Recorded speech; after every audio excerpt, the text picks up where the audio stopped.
And we are picking up right here after the Aboleth fight. You have just defeated the creature and its second wave of minions, and that is literally where we left off. We had assigned the XP from that fight and then wrapped up. We are at this point eligible for a long rest. I know Anton, you're looking a little beat up. Bless is at half hit points. I'll be playing him again. Um, so let's see. Bless runs off of D&D Beyond. So let me open up his sheet. So we just had a long rest. No, and we're we haven't. starting fresh. We haven't done the rest yet. So you can decide whether you want to do a short or a long rest. I don't know why you would want to decide to do a short rest, but maybe you would want to. Long rest is like roll again in Trivial Pursuit. Yeah, you would obviously want to get out of the water before you did a long rest. You don't want to rest in the water, so you want to. It's just a matter of finding a spot to do your rest. Yeah, because I only got 2 hit die left, so we definitely need a long one. Right. If you give me time to do a ritual, I'm pretty sure I could put up a hut. I'll wait. All right, so getting out of the water would be your first priority there. So because you are treading That's it. water. Theo and Why don't we rest? Why don't we rest up here in this little island? You could, absolutely.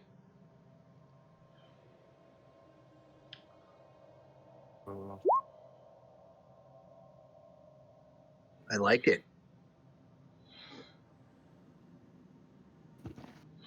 There's the Hallister statue in the middle of this island, wearing a crude net as a cloak, and the treasure piled around the feet. I don't know if you picked up all this treasure yet, but there's a couple thousand copper pieces, several hundred silver and gold.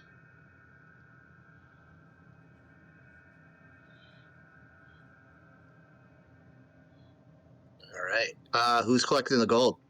Here, I'll put it here. We really need to find a way to get back up top so we can download some of this. I'm gonna add it to the party treasury. Adding it to the bag of holding. Yeah.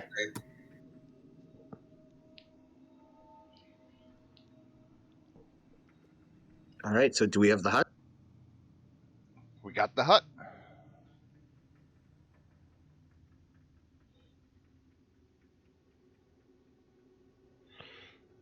All right.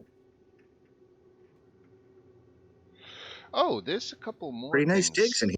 This I don't know if we did this treasure. Do you have one magical leather boot in the treasury? Yeah, it's the boot of elven kind or something like But that. But only one of them, right? Yeah. I think we must have already gone over this treasure before.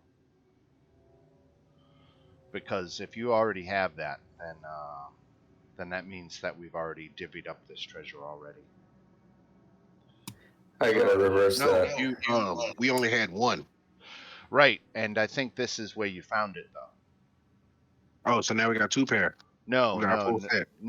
What I'm saying is the fact that you've recorded one in your inventory means that I've already read this entry to you. Because I'm pretty sure I know where the second one is, and it's not. Let me see if I can find it. Damn it. There's a dragon chest table in here.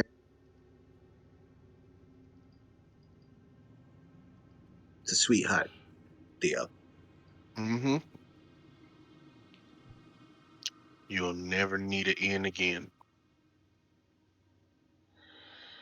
Okay, so. Okay, yeah, right. So I know where the other boot is. So you need to undo the gold that we just added because we already divvied that up from the first time you fought the Aboleths, I think. Yeah, I took it back. Thank you. All right. So long rest is in. Everybody's long rested. Let me go to Bless's sheet here and put him in for a long rest. He's long rested. That puts him back up to 45 hit points. Excellent. Well, He never got back to you? no, I haven't talked to him. Coward. He's still on the server, so it's not like he left the server or anything. But I haven't seen him online in weeks. I did send him a message a week ago, and he hasn't responded. So We need we'll to find see. the GPS signal around his house and ask him face to face. Hitting. All right, so we are here in the Grotto of Madness, and you are now fully rested. And if you wanted to, I suppose you could go back and report to the Drow.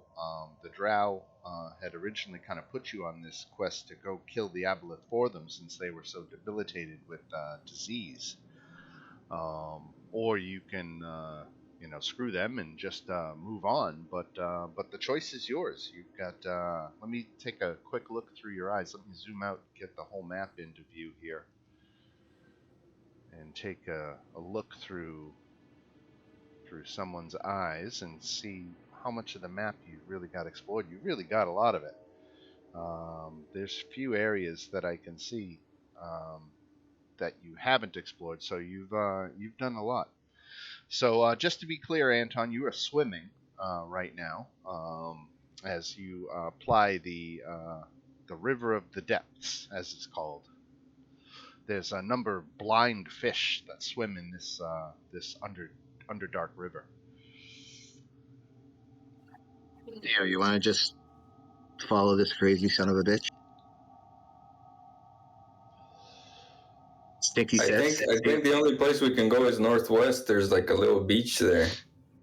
Well, you've learned from the denizens here on level 4 that the way down to level 5 is actually by following this River of the Depths.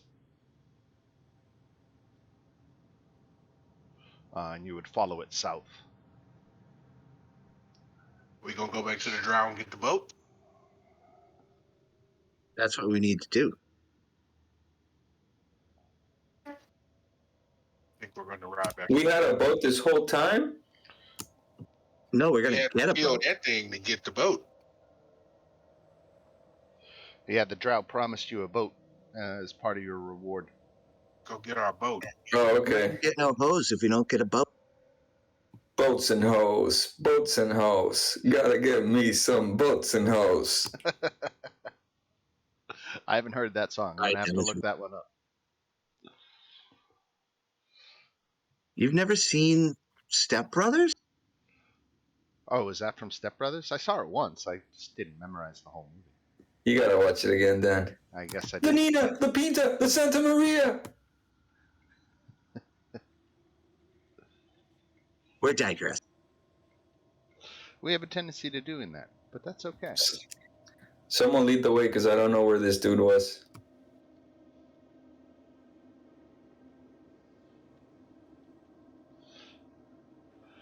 So here, in this room here, were a few rafts. Leaning against the west wall are two 10-foot square rafts made of zirkwood logs, lashed together with thick spider webs.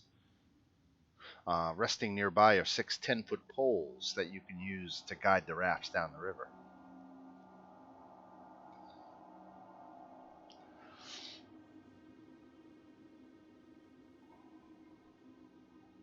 The Drow are further north if you want to actually go back and report to them.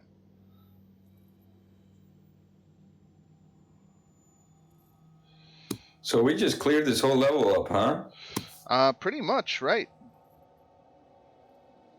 So you can... Hey, what's that? Oh, right. So, over here, let me tell you what you see over here. This is a cavern that you saw this thing, and then you decided to bypass it. But let me go here. So it's a Zirkwood grove. These are all gigantic, towering mushrooms that are like trees, 40-foot tall. This forest of Zerkwood erupts from the guano and moss-covered floor, and near the edge of the forest, feeding on a Duergar carcass, is a lone carrion crawler.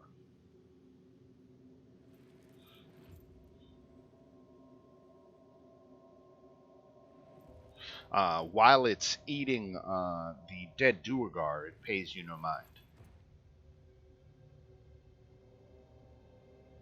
That is right here for everybody else's reference.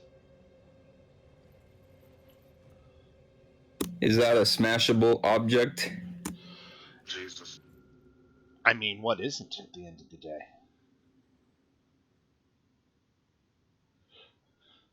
Just run up to it and smash it. Hey, 1 second. I'm going to be right back. I'm just throwing my pizza in the oven. Surprise wrap.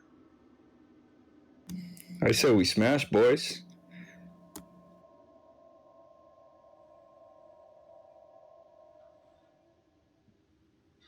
I mean, Theo, that carrion crawler could end up hitting us at another time. So Might as well clear the whole. I mean, this is the only thing left. Stinky will wait to hear what Theo thinks.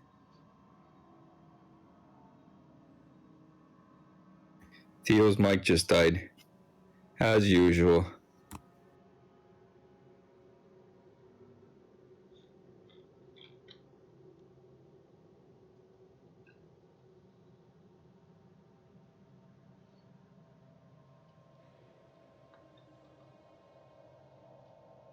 We'll be patient.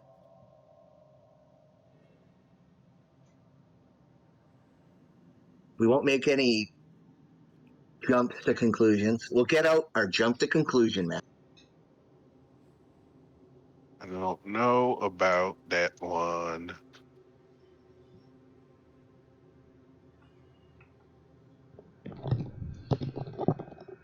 Okay, I'm back. So, are we smashing said carrion crawler, or are you going to pass it by? One vote for smash. And I'm abstaining until Theo votes. What do you think, Theo?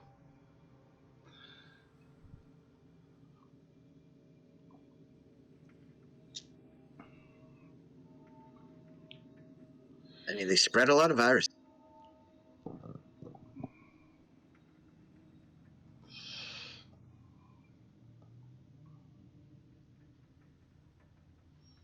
In many cultures, silence means yes. All right, go smash it. That's on. Oh, hi there. All right. Let me just double check on this thing here.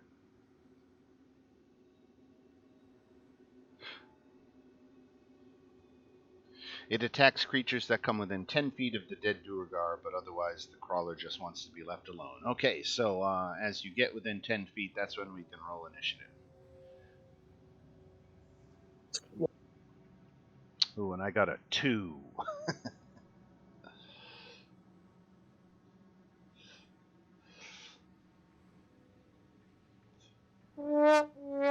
See, that's why I don't understand. I'm supposed to be rolling at advantage on initiative because of the barbarian whatever feature. Right. How could I get 2 crits on one roll? Doesn't make any sense, right? I mean, 2 natural, or what do you call it? 2 crit fails. Yeah, that was only one roll, so you can roll it again. But if you look at the code, it looks a little weird. No? Where it says 1d20, 1d20. But then it looks like it only rolled 1. So I've been not rolling twice this whole time then. Right. Yeah, there's one. 14.5 for Anton. Remember that. Can't you put your initiative on advantage? No, you can't. So you just I mean, I thought Roll20 did it automatically because Right. you know, like I'm a barb and the code looks different than everybody else's, but I guess it doesn't work. well, Because what are sometimes the you odds of have 2 to crit fucking fails? remember shit, huh? Yeah. All right, then we got bless. All right, so Theo, we'll go ahead and move you guys down here, so that you were a little bit closer as Anton approached the carrion crawler. Mm, So as Anton stepped up on it, it reared up, and that's when Theo gets his shot. Theo is going to cast Firebolt. That should be close enough. Yeah.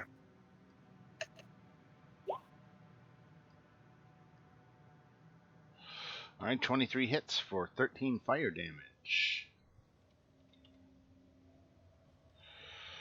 And if that's it, we go to Anton, who could make this a very short fight. I'm not even gonna rage. I'm just gonna smash. Sticky turns to bless, and he's like, see, he's keeping it under control. All right, so there's a hit for 24 and a hit for 25. Come in with the old 1-2 punch, and down it goes. So that was is pathetic. 75 XP each. All right, so let's explore the rest of this cave. All right. That was much quicker than I thought. Right, not a terribly formidable opponent. Now, let me just read here how this.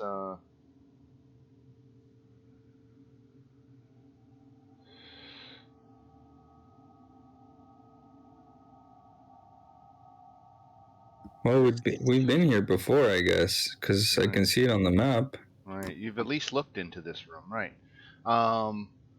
So again, you've just got these giant Zerkwoods here, and they are just towering in their presence, and that is it.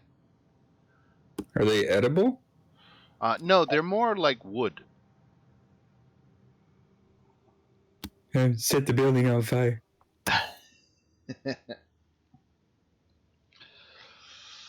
Set the whole Can cavern you on bring fire. Stinky to where everyone is? Now, where'd Stinky go? There we go. I don't know. Something about these wooden mushrooms I don't trust. Nature check.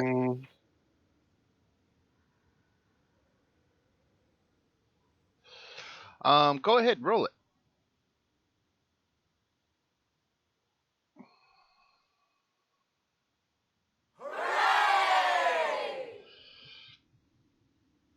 That wasn't a very good nature check. There's got to be more to this room than just a very squishy whatever thing that was. Do we see anything in the Well, area? again, the carrion crawler was feeding on a dead Duergar. So is the Duergar corpse there?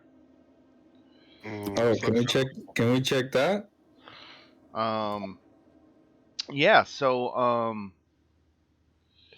the Duergar, his body is actually next to one of these Zerkwood mushrooms. Looks like he had chopped it down, and then something had come and bludgeoned him to death. His scale mail. He's got. Let's see. What does this say for treasure? So a search Don't of his touch the corpse. damn trees. A search of his corpse and the surrounding area yields a war pick, 3 javelins that are stuck in the javelins are stuck into the Zerkwood tree that is that has fallen down, and he's got a flask on him. Is the flask full or empty? What is lapis lazuli? Sounds like a stone. This is what it says. It's a empty lapis lazuli flask. Let's Google it. Let's see. Right? Yeah, it's just a fancy ass Fancy jug. flask, yeah. Yeah, that's all it is. All right. And you said he had a war fork? A war pick, right. And you know what, Anton? You did a pretty thorough search rather, of the grove here. Why don't you make you can make either a wisdom perception or survival check. Definitely survival. Okay, excellent. So you uncovered an old hovel. It's an igloo-like mound made of hardened bat guano. What the hell is that? We shouldn't touch it. It looks weird. Anton touches it, obviously. Touch it. Got it. Inside, you can see a ratty old blanket. It's got smallpox on it. Don't touch it. Bed bugs. Let's try to suspend disbelief.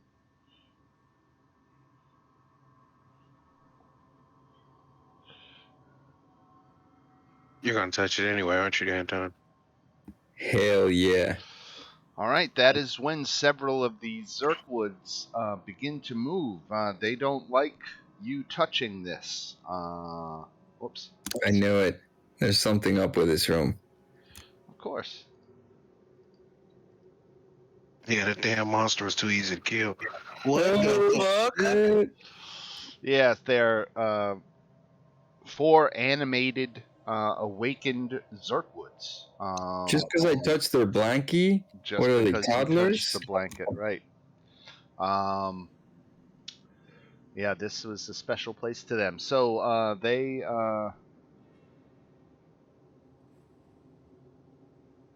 You just went over eons of history.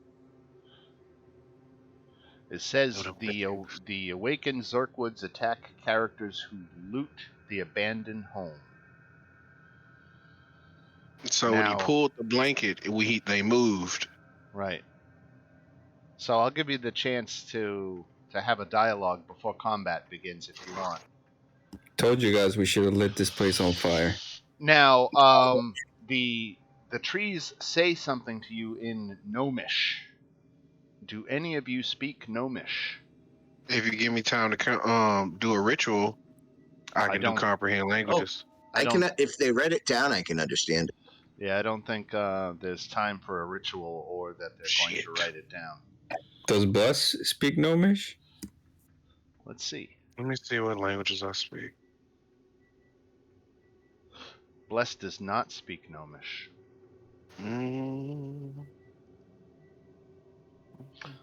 And with that, I have to grab my pizza. I'll be right back. I mean, how tough could they be, really?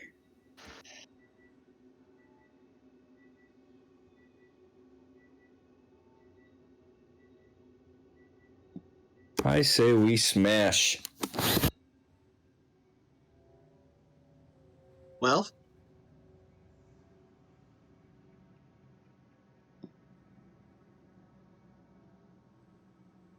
I speak Dwarvish, not what's the name? On the Sunday game, I'm going Bear Totem Minotaur, so I'm going to have 3 attacks per round and double the damage on everything except Psychic. I'm going to be a fucking beast. Mm-mm. I'm doing a ranger. Theo, yeah, Sunday morning's bad for you. Where do you live? Live in Houston. Houston. How's Sunday morning? Sunday mornings is for the girl. Yeah, the girl already has a little bit of issue playing on Saturday morning. I don't know if you'd get Sunday morning in too. Yeah. Smart. I'm surprised my wife let me get in a 4th game every week. That's crazy. I'm pretty sure I can slide in tomorrow because tomorrow's my birthday. So I'm pretty sure all rules are off on that day. Right.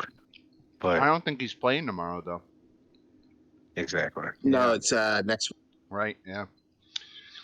All right, so you got 4 towering Zerkwood mushrooms that are pissed that you touched their blankie. They are trying to talk about you with it in Gnomish, um, but I don't think anyone speaks Gnomish, so we might be at an impasse here. The little comprehend languages, like Hold on. The only language Anton knows is Smash. How is it cast? A pinch of soot and salt. Casting time. Can't we just like throw a torch at them and they would die? I mean, they're wood, right? Well, let's roll for initiative and find out. Fuck it.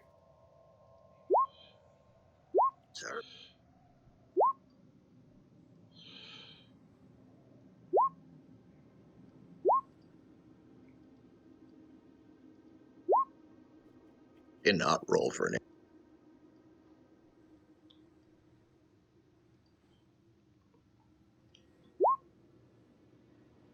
All right, and then we go to Anton with the lightning reflexes on this one. Does this warrant a rage? I would say so, probably. They look pretty big. I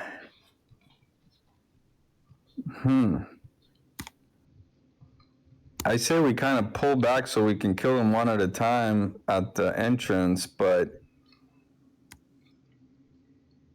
they're kind of too spread out, so here's what I'm gonna do.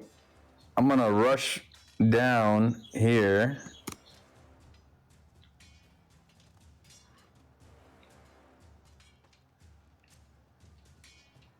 $25, and then rage and smash this tree right next to me.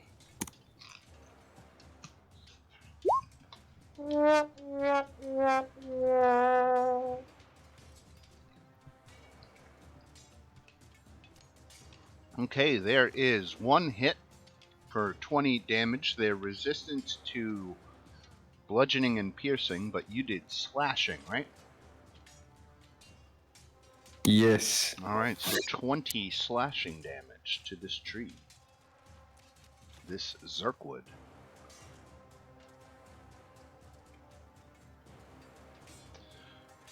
$20 damage. Recorded, okay. Oh, they're kind of squishy. And then the second attack missed. It has an armor class 13, so you just missed. Okay. All right. This guy here, he's going to move. He's got, they're pretty slow. They're slow and lumbering. 1, 2, 3, 4. But he moves his 20 feet, and he actually gets up close to you, and he's going to try to hit you with his slam attack, Anton. Does an 18 hit? Yep. Then 14 bludgeoning damage. And, So 7.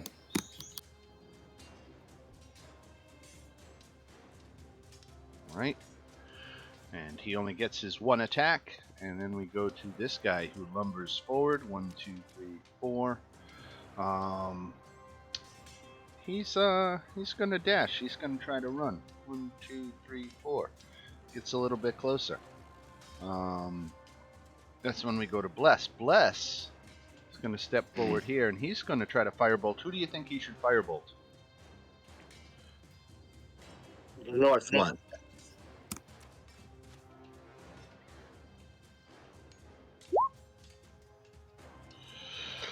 All right, so the one that just closed in on Stinky got firebolted and hit, and the fire immediately immolated the Zerkwood and did additional damage. So it takes 26 points of fire damage. And that is Bless's turn, and we go to Theo. Theo's gonna hit him with a scorching ray.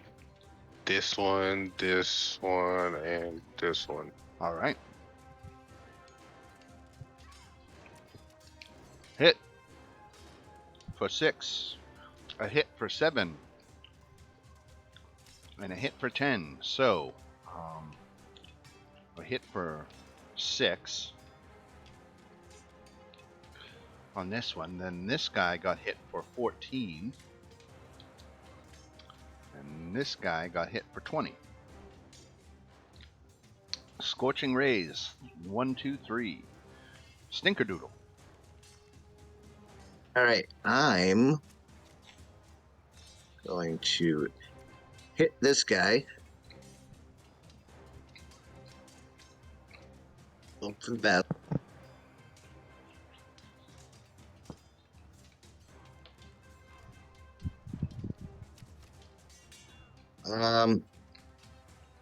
Shit.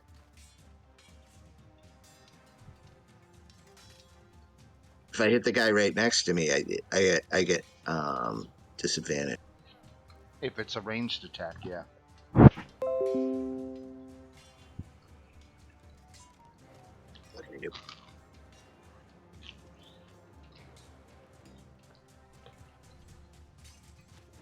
I'm casting Armor of Agathis on myself.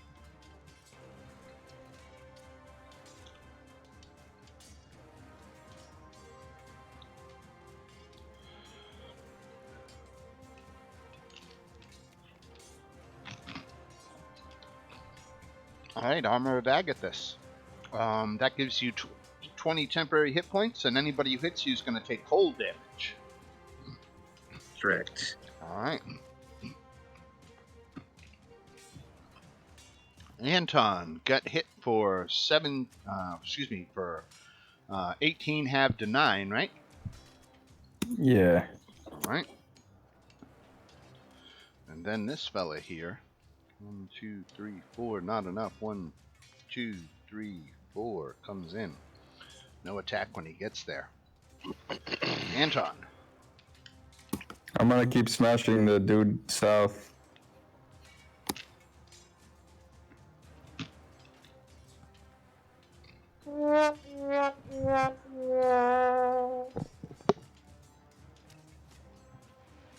Okay, so that's 2 misses, unfortunately.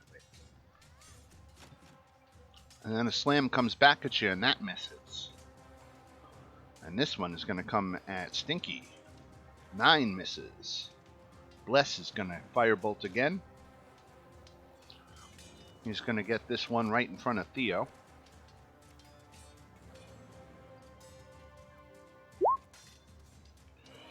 "13 hits for 15 fire damage, doubled to 30. And then we go to Theo. Theo's gonna do another round of scorching ray.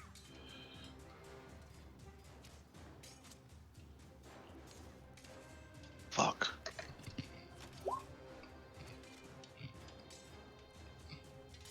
Fuck. Okay.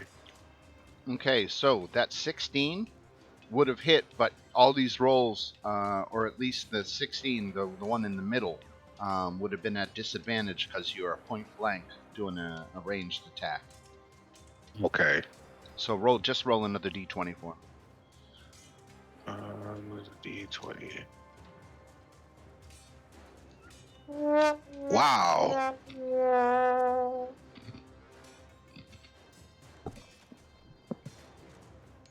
Okay, is that a card?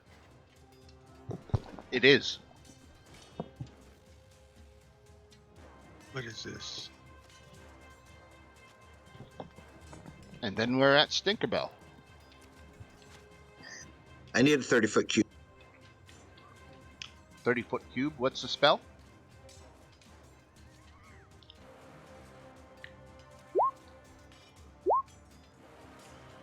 The spell is Hypnotic Pattern. Let me see if I have a graphic for that. Hypnotic Pattern.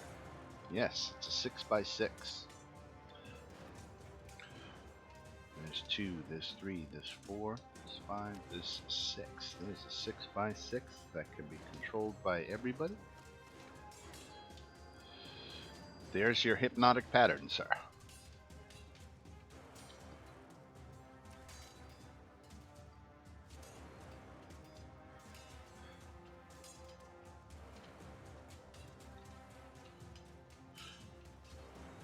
All right.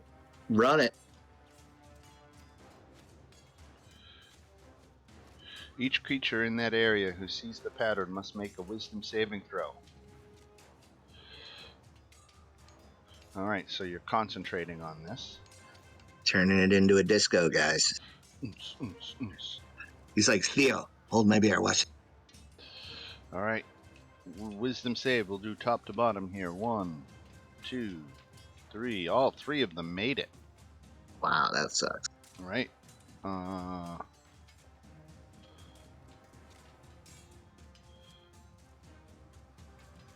On a failed save, the creature becomes charmed, but they all made it, so effectively no effect. Yep. So can I delete I was hoping to get one of them. You want to drop concentration on it then? Because... I'm not going to concentrate on nothing. Right. Alright. And then this tree is going to That attack. one hurts. Anton got hit for 16 half do 8. And then let's see here. Going at Stinky. 19 hits for 11. Yes, and it takes 20. And it does take 20. And I'm going to use Rod of Retribution. You don't need to. Nice. So I took 11 off of my 20, so I'm not. 9, right. Alright. And then we're back at Anton.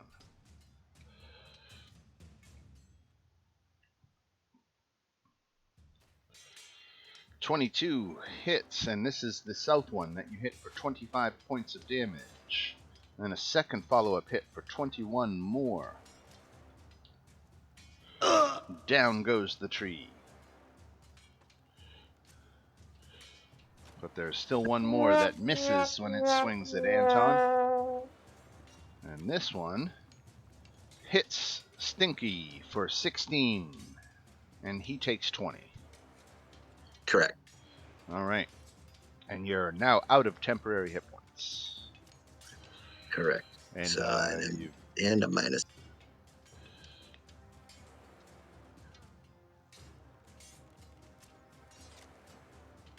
Are you running your character off of D&D Beyond, Joe? I am. Okay, I did notice something amiss about your character. I meant to mention this earlier, but it looks like your character on D&D Beyond is level 9.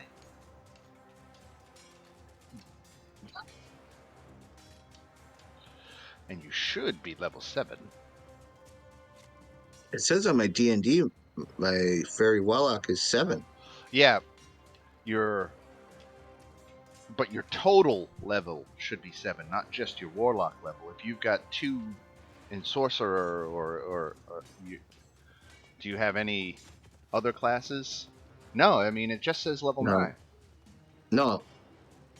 Oh, that is weird. It says Fairy Warlock 7. I don't have anything else. Here, look at the let me double check. look at the Discord.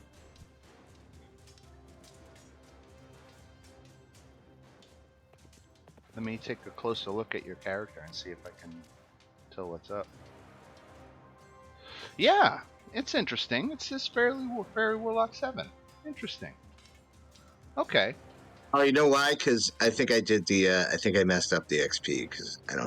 Right. Okay. So, yeah, you're still fine. Okay. So what I was looking at there showed level 9, but you actually hadn't applied those extra levels, so you're still only level 7. You just got enough XP to represent you at level 9. Got it. Okay, so you're not overpowered or anything. All right. I noticed that, and I just meant to ask you about it, but I get it now. Yeah. All right. So this guy attacked you for 16. He took his damage, and then we go to Bless, who's going to Firebolt, because it's a very effective attack for him right now.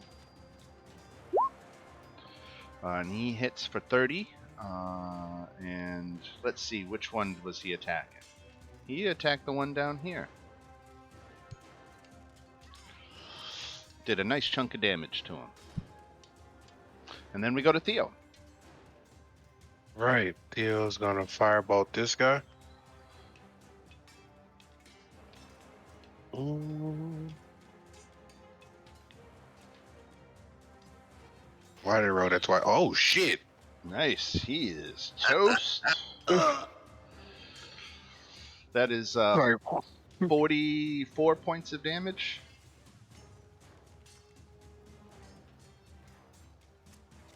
Yeah, Not bad. 44 points of damage. There you go. Not bad. And then we go to Stinkerbell. Okay, well, let me line this guy up.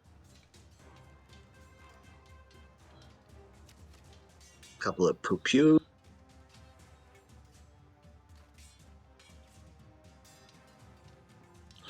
Ooh, let's try again. Ooh. Really? Anton, you can end this.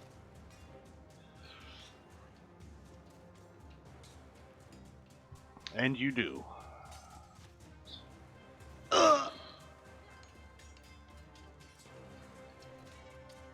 All right. Okay. So congratulations. 4 trees battled and defeated. Who knows what they were saying? I'm sure whatever it was wasn't important. My blankie. So that is 300 XP each. So is that like a magical blankie? No, but you did find 2 potions of healing underneath it. Dibs.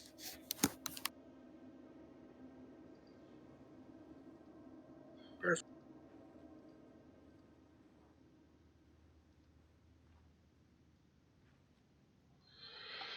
And Yep. that's 2d4 plus 2, right?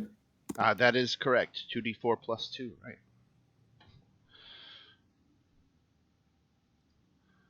And I'm just going to grab a second slice of pizza. I'll be right back. Is everybody good? I used my spells. If you want to take a short rest, I get them back. But if you want to keep going, that's fine. I still have Eldritch Blast. I'm good. I'm just rolling artillery.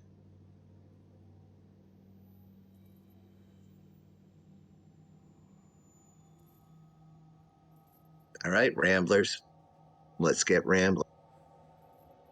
Let's go get that boat and get the fuck out of here. I'll be right back.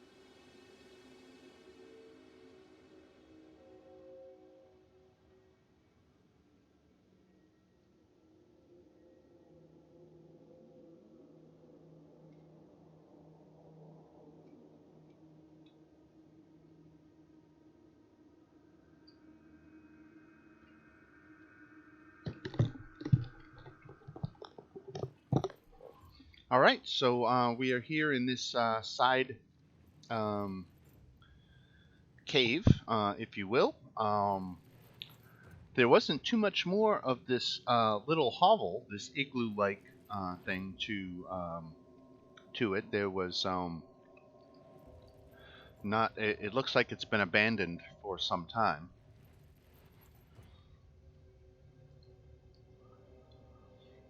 It's definitely diminutive in size, as if a gnome or a dwarf or a halfling may have been staying there.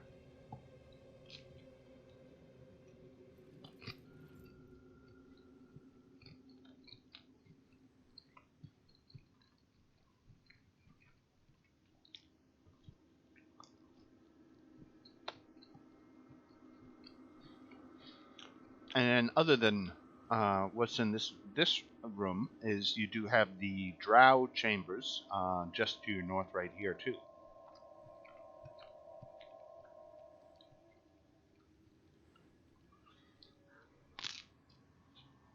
Okay. No.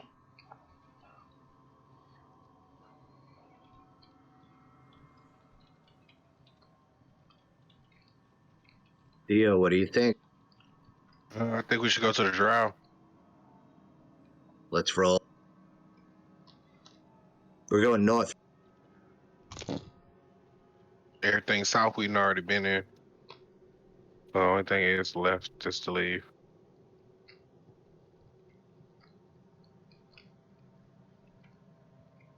All right, so back up to this. Because it's been a minute since I've read all this stuff. I got to go back and reread it again, and this is a big entry here. So, the Drow of House Obrindor have established this outpost here on level 4. Many of them, many of the Drow, there are a dozen or more very sick drow, all too sick to fight, poisoned either by the river or afflicted by the aboleth's touch. The drow have some supplies to treat their sick, but they seem to be prioritizing the female warriors over the servants and male soldiers. And they're kind of written them off as dead already. The commander is a woman named Melith, and she and her lieutenant Thurza, her lieutenant and lover, greet you as you come back, and they were the ones who put you on the path of destroying this aboleth. They realized what it was that was making their men sick. And they have been keeping tabs on you, and they know that you've either killed it or driven it off, and they're going to hold up their end of the bargain here. So as promised, she says you're welcome to take one of the rafts that are in the cave here to the south.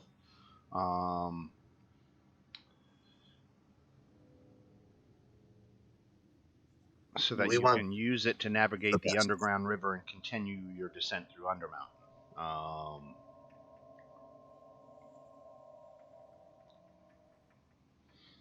Really, that's yeah, it's really not much of a reward. You can see that the Drow priestess wears 2 silver bracelets and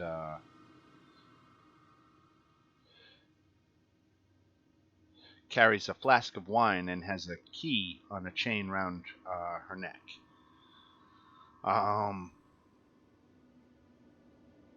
But that is it for following back up with them. There wasn't too much. Yeah, unless you want to kill them all, and it's probably just time to move on. We'll take the raft. Get the fuck out of here. And the good thing is only Anton needs to be in the raft. Mm-hmm. So it's like Why is that? You guys float? Well, I have a flying broom, and we all float. I think he can fly. Damn. I have wings. What about Bless? I mean, Bless can ride in the boat too. Anton, you're in charge of Bless. Don't fuck it. All right. Let's go, buddy.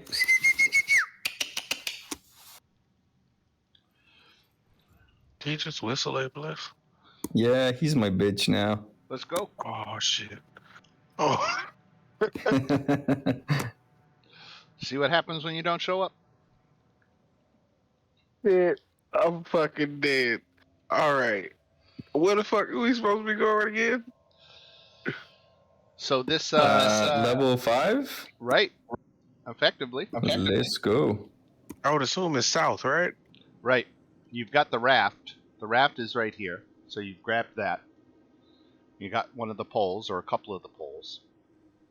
Are we on here? Like, Yep. yeah, so, right. Yep. All right, throw a raft out for the 2 other guys. The tank and the healer. Mm-hmm. Theo and Stinky will help them onto the boat. Wow. Let me find my raft here. Hold on. Here it is.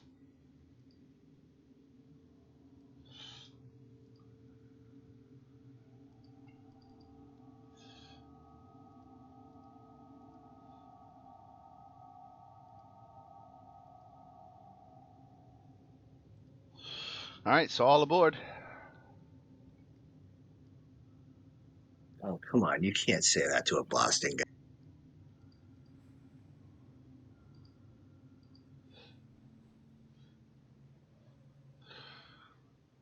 All right, Crazy now thing. Come on. let's see here as we finish off level 4. Um,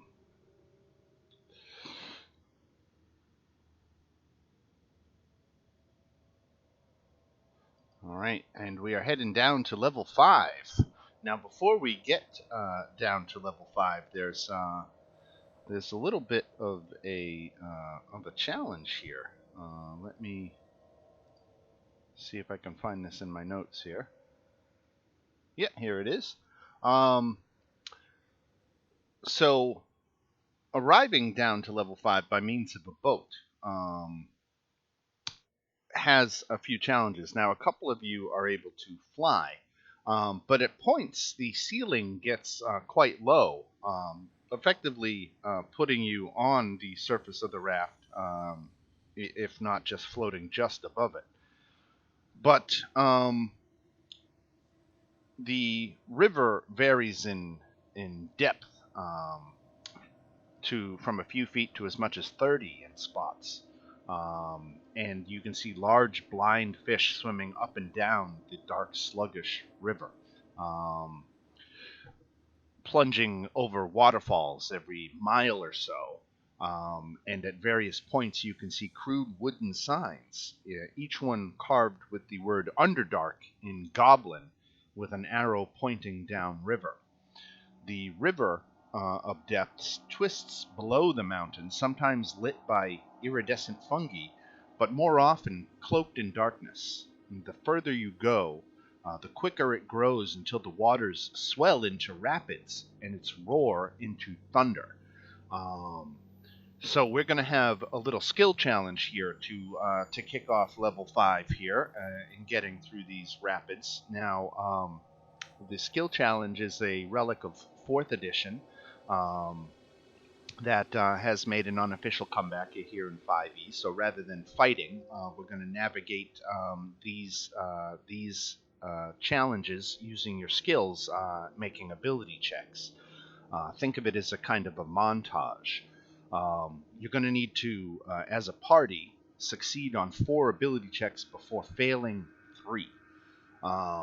Once one of you has used a specific skill, you personally can't use that skill again for the remainder of the challenge. So if you use acrobatics on your first turn, you can't use acrobatics again. Somebody else could use acrobatics once, and so on. You can anything you can argue to in using one of your skills to navigate these challenges is going to be allowed. I'll assign a DC based on how difficult I think what you're trying to do is, and we'll see whether you succeed or fail. So we'll start first just by having the 4 of you all roll for initiative. I cast Enlarge on Theo. Good. Okay. At least you get to roll at advantage for strength. I don't want that. What are we rolling now? Initiative.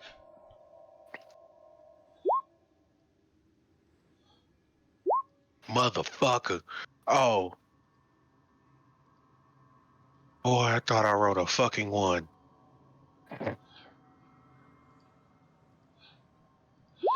All right, so now we've got, we just do initiative just so we can have something of a turn order here. So the challenge will be divided into obstacles that I'll describe to you. Hold on, Dan. Yes. Before we do that, can I do something? Sure. Because I know we took a long rest. Yeah. Let me find it. Hold on.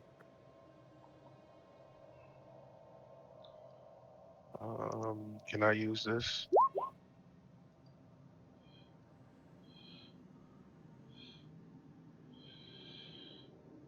When you finish a long rest, roll 2d20s and record the numbers rolled. Yeah, you totally can. So you got a 16 and a 15 in your back pocket.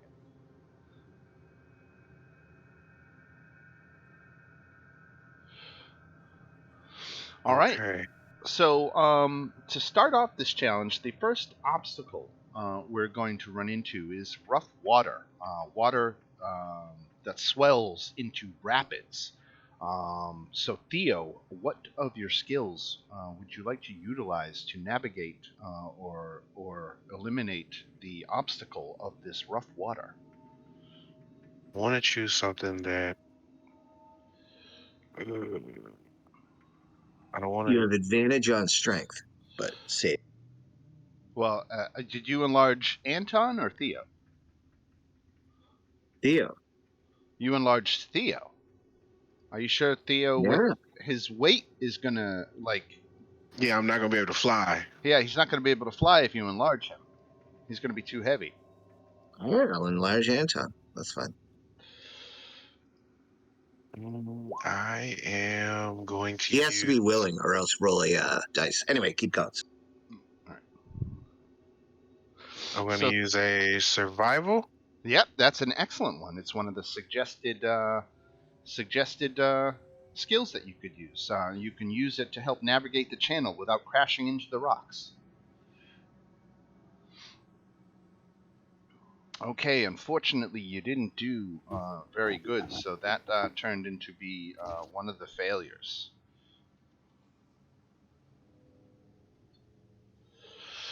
So we have one failure and 0 successes so far in this skill challenge, and we go to Anton. Anton, what do you want to do to navigate this rough water?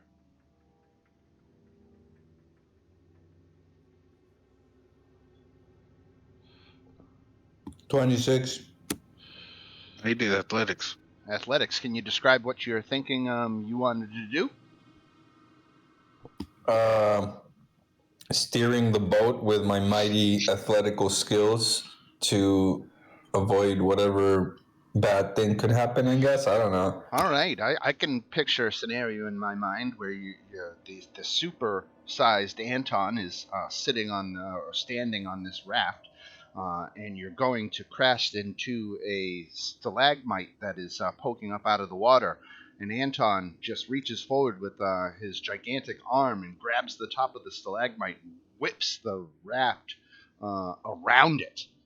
So it doesn't crash into it and it suffers no damage. So that is a success for Anton. Good on you. What about you, Stinker? How do you want to navigate some of these rough waters? Oh, me? Easy.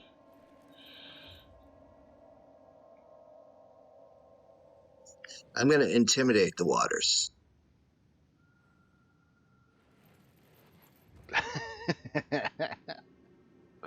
What? Wait a minute. Yeah. What? Dude, we're playing D&D. Anything's possible. I don't think that's how it works. All right, I will use stealth. How's stealth going to help you navigate rough water? Because you just, when the water tries to get you, just kind of scoot over a little bit. So it misses you. It's like, whoa. Well, that might be more perception than stealth. All right, so we're going to do perception. I'll take it. Yeah. You keep your eyes peeled for any danger that lies ahead. Excellent. There you go. This is success. So you keep your eyes peeled for any danger ahead, and so you can navigate it without issue. Stay on the beam. Let's go. Then we'll go to Bless. What's Bless gonna do?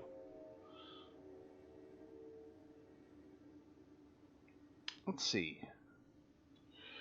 Well, let's move on to another obstacle here. Since we've got 2 successes for the rough water, let's move on. So the water calms down, and you can see up ahead a band of Grimlocks spearfishing along the river. Now, Grimlocks are blind. They have blind sight out to a distance of 30 feet, but they are blind beyond that radius. So the fact is, you might be able to slip by them undetected. Here. Or can we just shoot them with our longbows from a distance and kill them slowly? Are they bad guys or good guys? They're bad guys. Let me see what Bless is going to do.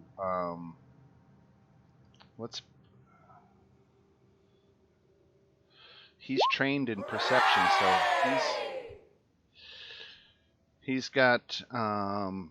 So this is a skill challenge. We're going to try to solve this with skills rather than combat. I know it's a little against Anton's nature, but rather than making attack rolls, what you could do is you could use one of your skills to throw a rock and try to hit it in the head, and we could handle it a little less by the combat rules and a little bit more. Anton tried to smash them with his bow. He did.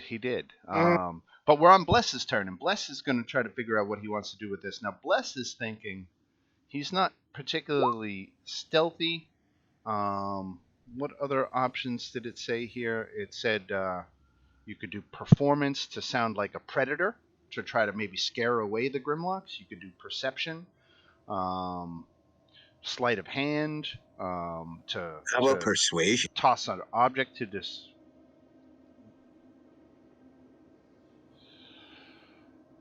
So I guess we'll do a perception for Bless. All right, and so he's able to spot a route that will take you a little further away from the Grimlock, so they'll be less likely to notice you.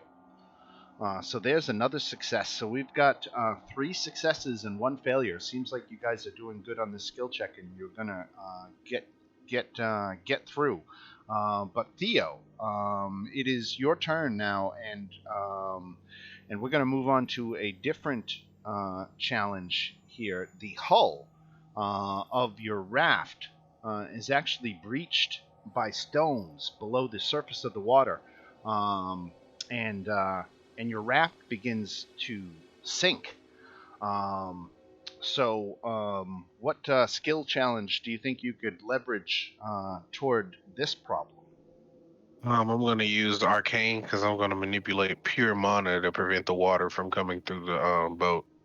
You want to do something like that? What spell would you use for that? Is there a Let's see. Does it have to be one I have prepared? Yeah, kinda. Well, no, I can't use that. Because what I would say is if you used the spell that did the trick, I would count that as an automatic success without a roll. Okay. What else? I'm gonna. Well, it's not a concentration spell, so.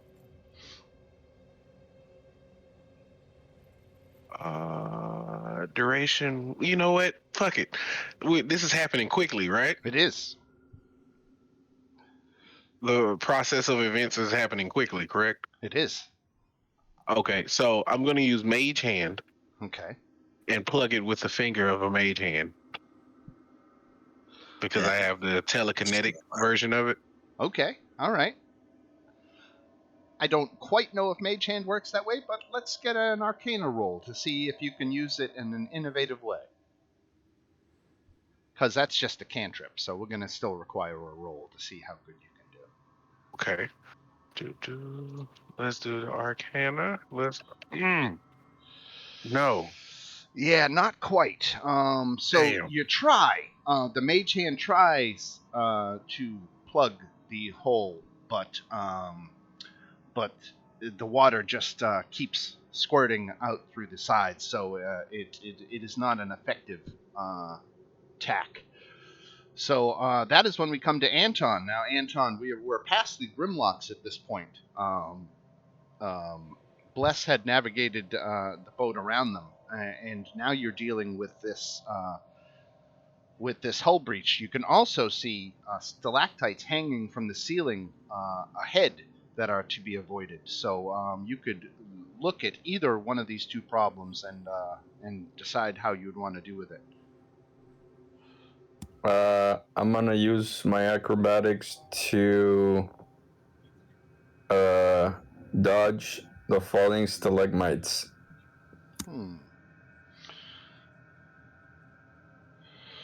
Okay, that's a tough one. I would say you would more. What you used athletics the first time, right? So you still got a survival. Why don't you use your survival to steer the boat rather than acrobatics to steer your body? Okay. Excellent. Okay, so there's our fourth success. Great work. The skill challenge has been completed. Everybody gets 250 XP for completing the skill challenge. So congratulations on that. But the bigger thing was that if you accrued your 3 failures, one more failure would have meant that all of you would have took 48 bludgeoning damage from your vessel running. Being destroyed and you being thrown into the water. Finishing the skill challenge managed to avoid that negative outcome. So congratulations. And that is where we come out with your intact raft here onto level 5. Let me just come back up to the top here and I'm going to grab all your tokens and copy them over.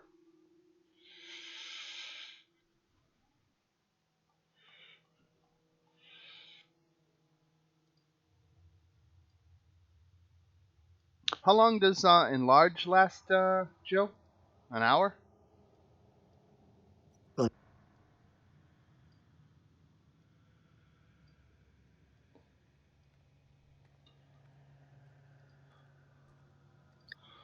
Last one action, 1 minute. So that's gone.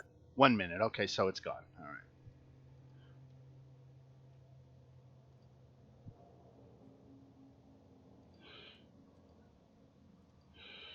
All right. So we are all up here as we come onto level 5 by way of the River of the Depths. All right. And let's see what we get here. So the River of the Depths twists below the mountain, sometimes lit by iridescent fungi, but more often cloaked in darkness. And the further on you go, the quicker it grows until the waters. I've already read that. I'm sorry.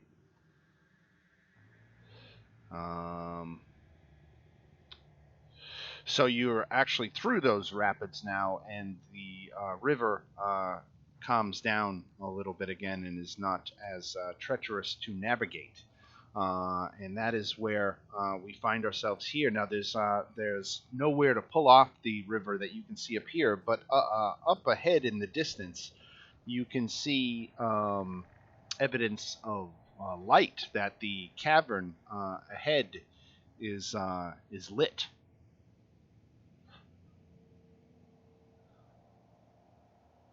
There's a light At the end of the tunnel.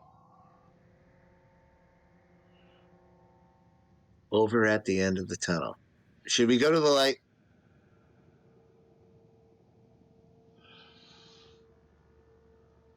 Was he Theo flying down there on his broom? Am I supposed to be able to see this? No. That's just the area token. I must have accidentally shuffled it over to the object layer. All right. See you in a stinky air, waiting for the raft.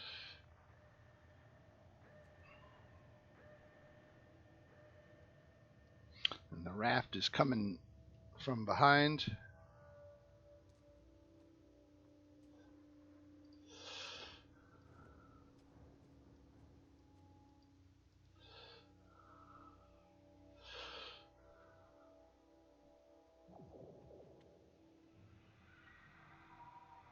This is awesome.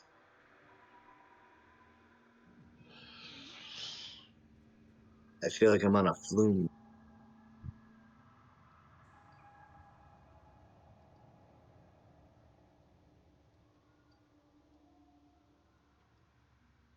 So you can see the river spills out into a vast cavern.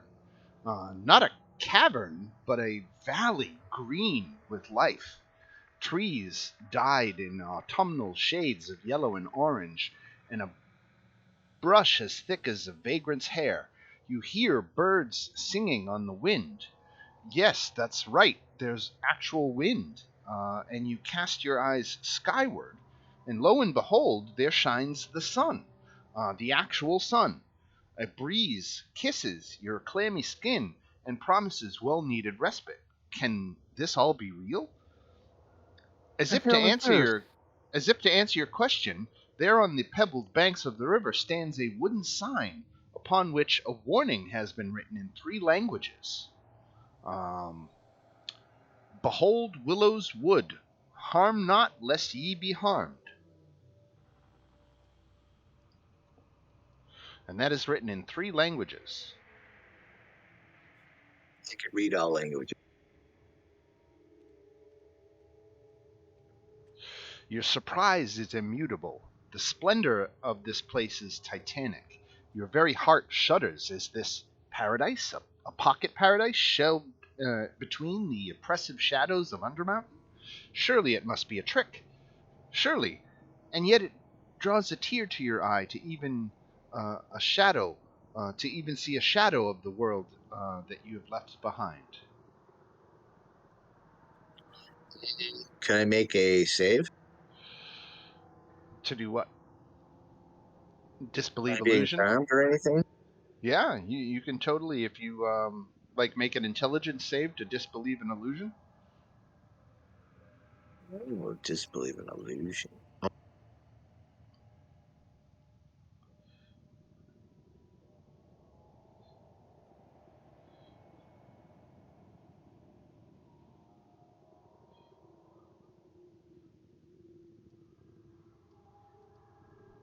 Make a what save then? Intelligence save. Let's see. Intelligence save. It doesn't seem to be an illusion. It seems to be real. If it's an illusion, it's the most convincing illusion you've ever seen.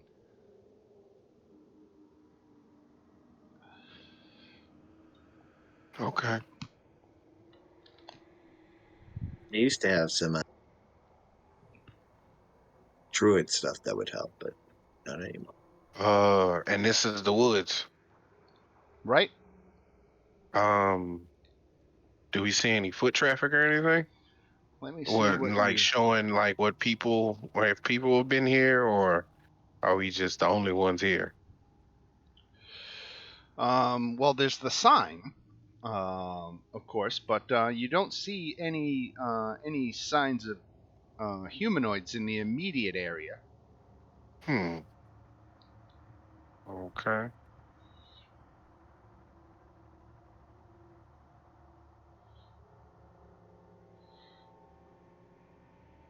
Mm, I think we're going to keep on going. yeah, I think we should too. Anton, lead the way. We got your back. Anton may have stepped away. All right, Bless, lead the way. Got your back.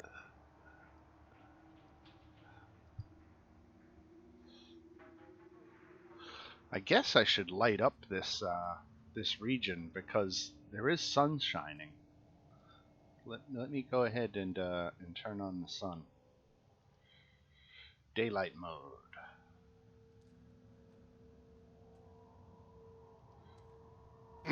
Okay.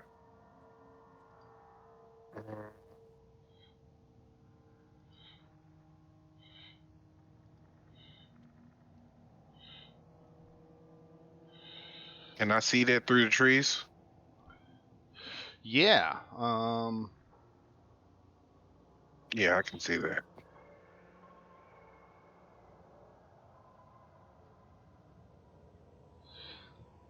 Yeah. There's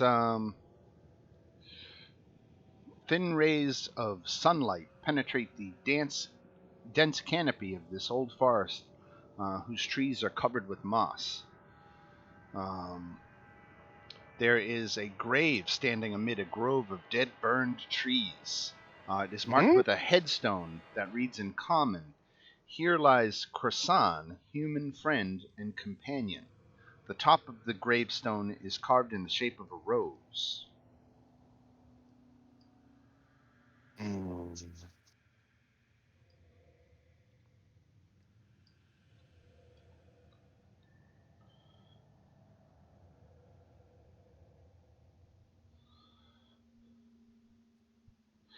I don't know what that means, Theo.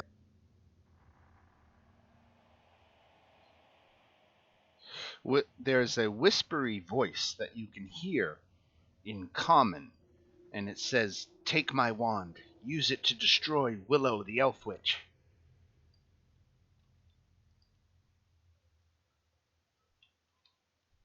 Mm, What do you think? I don't know about that. I was always told never to listen to whispering. Um, I was told not to listen to whispering voices. Never lead you down a good path. Oh, You didn't learn that as a kid? No? Stinky never got those lessons. Different upbringings. It's understandable. Um, we should probably not go get the wand. All right, Probably a good move. Yeah. Um, and we got to keep going. yeah, we do. So I guess we try to be around this section. Yeah, this is all right up here. Who just moved us closer? Oh, I was just moving you to what we were just actually discussing. That's all. uh, all right. Let's just walk away from the creepy voice.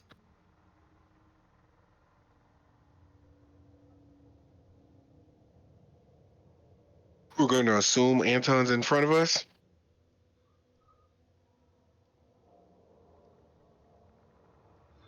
Yeah, why not? Wait, I Yes. see structures. What is that we're coming up on? Is Let that a me wall? see. Let me see what you're coming up on here. So,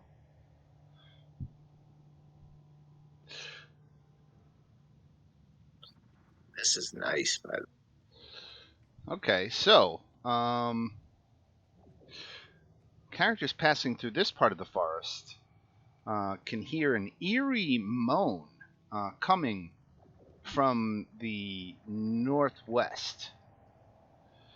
Wind ripples through these woods, and on it rides an odd sound, a moan, an incessant and eerie moan that drifts far from the northwest. Curious and cautious, you continue through the brush. There it is again, but as you scan the woods, your eyes fall west. Hmm. Let me go ahead and move yourselves down here just so you can see west a little bit.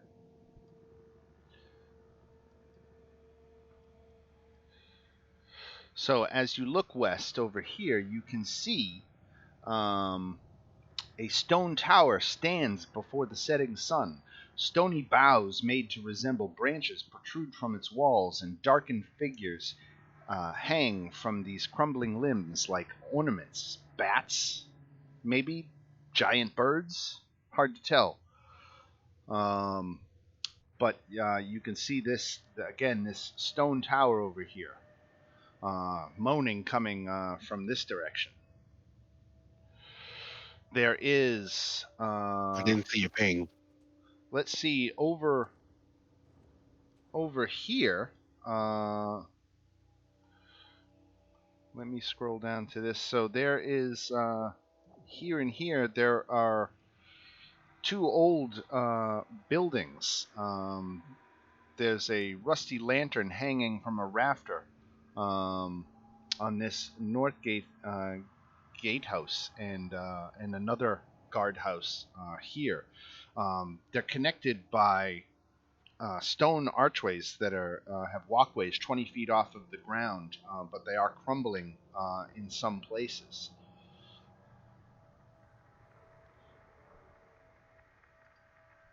You want to check it out?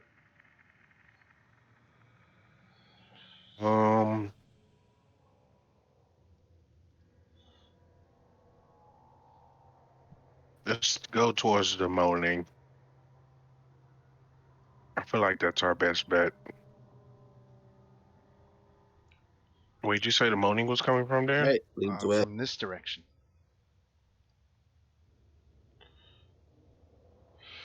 There's a 15-foot-high iron portcullis embedded in the stone wall at the mouth of a long tunnel.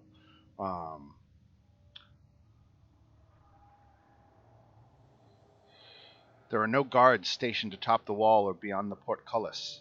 The winch to raise the portcullis is inside the tunnel, just beyond the gate. How is it? You said it again? How high is it? It is a 15-foot-high iron portcullis. The top of the wall, which is 20 foot up. So yeah, you guys can fly right over it, right? Okay, I'm gonna fly over and open the portcullis. Okay. Flying. I'm really back, guys. Sorry. It's all good. We're investigating some moaning coming from a cave.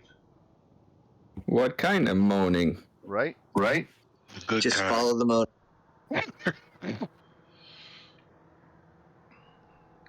All right, So let's see where we're going.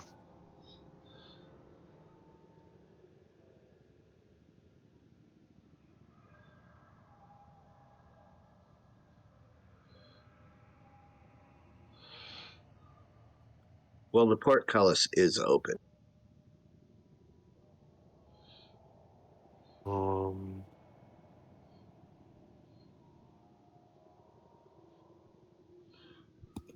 There's something there. All right. Roll for initiative. Man, you guys got to slow down. You guys are great.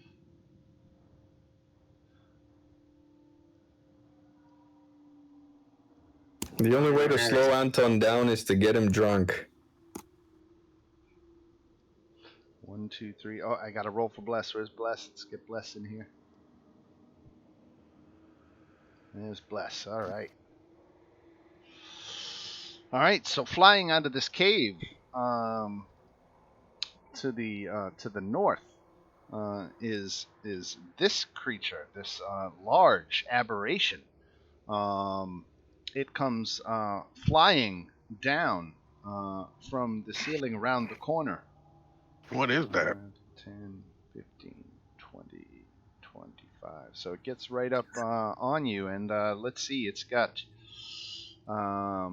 Theo and Stinkerbell right there, flying right in front of it, and it is What does going that species even mean?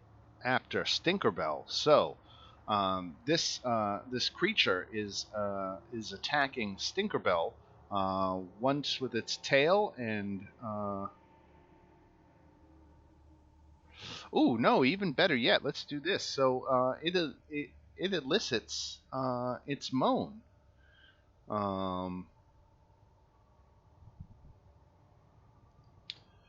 That did. Let me change it so you can see it. So each creature within 60 feet, which is all of you, must make a wisdom saving throw.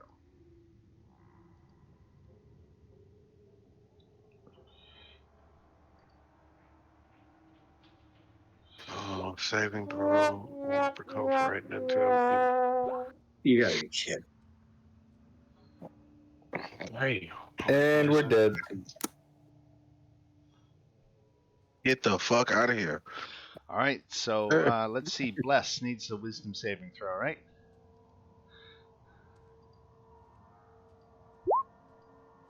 Wow, Bless. Everybody is frightened. What the fuck?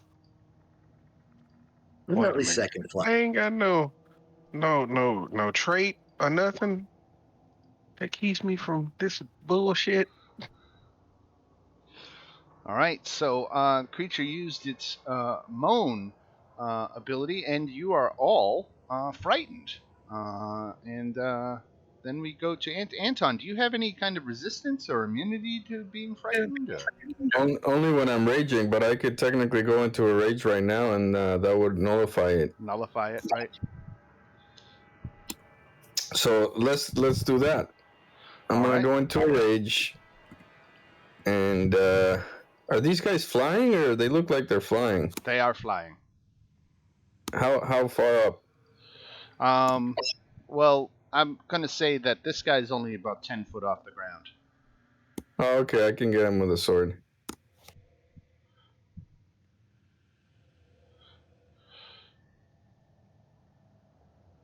All right. Armor class 14 is what you're going after. So the first one missed, second one hit, 28 damage. All right. And then this cloaker here is going to fly around the corner. And let's see who he attacks. Going after Anton. All right, here it comes with the.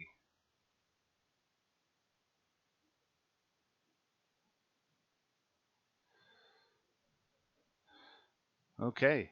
All right. So he makes one attack with his tail and one with his bite. So here comes the tail attack.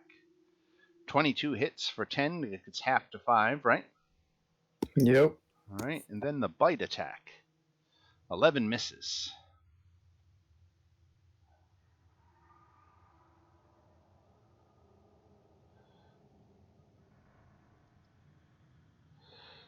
All right. And then we go to Stinkerbell.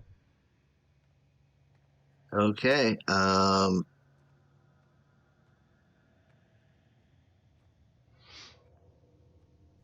gonna Misty Step.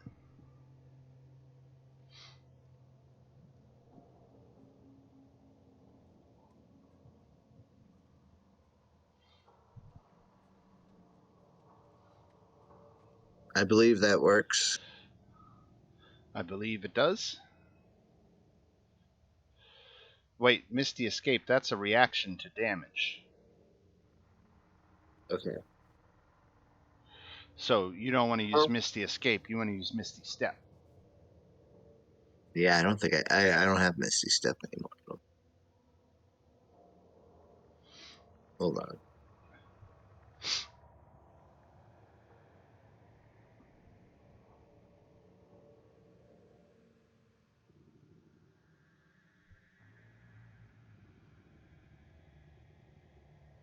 No, I don't have it anymore. But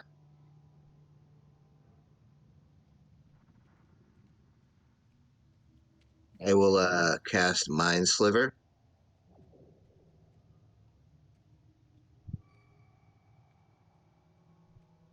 So I will cast that on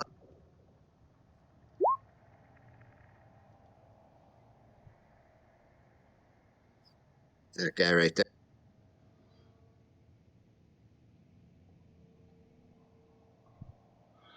Intelligence save. All right, an intelligence save. Let's see. Failed, so 11 psychic damage. This is the guy to the north of you, right? Correct. And Mind Sliver. And that's what? Disadvantage on a next saving throw or something like that?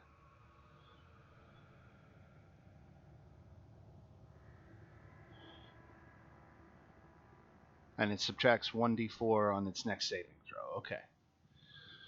All right, Stinkerbell. And then we go to Theo. All right. deal is essentially. It's Okay, I know. 2d6 now because I'm level 7. I'm sorry, I didn't mean to interrupt. I think Oh, we just lost Blessed. I noticed he left the server. he just left the server. Yeah. Damn, he Damn, can't what a say bye. bitch. So we get to kill him this game, huh? I guess so. You can sacrifice him unless you want a cleric to keep around. I mean, you playing a couple games is fine, but you want to take on that burden for the rest of this campaign, Dan? Right. Yeah, like, are we the only 4 left? Like, me. Well, we're Jackson down Anton, to and Skylar? we're Kyle. down to 5 if you count Kyle. If you count who? If you count Kyle, we're at 5. And Kyle can't make it all the time, but that means we should have 4 every week. Jackson, Mr. Punch, has been out for the past couple of weeks, but he's usually pretty reliable, so we should have Mr. Punch back next week. So You can open it up to 1 or 2 more, I guess, no? yeah, I'll start posting again to see whether we get any takers in on joining us.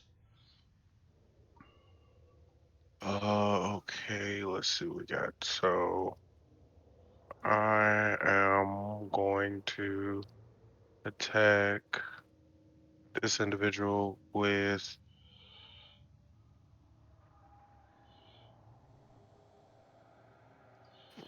Look, I don't have anything I can use. I guess Mind Slither?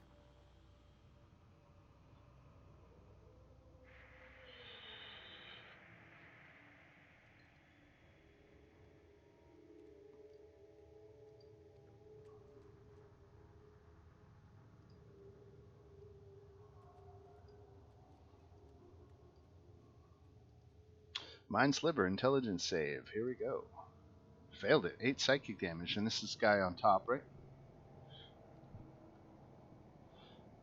Oh, he would have had disadvantage on that save too because of Joe's Mind Sliver.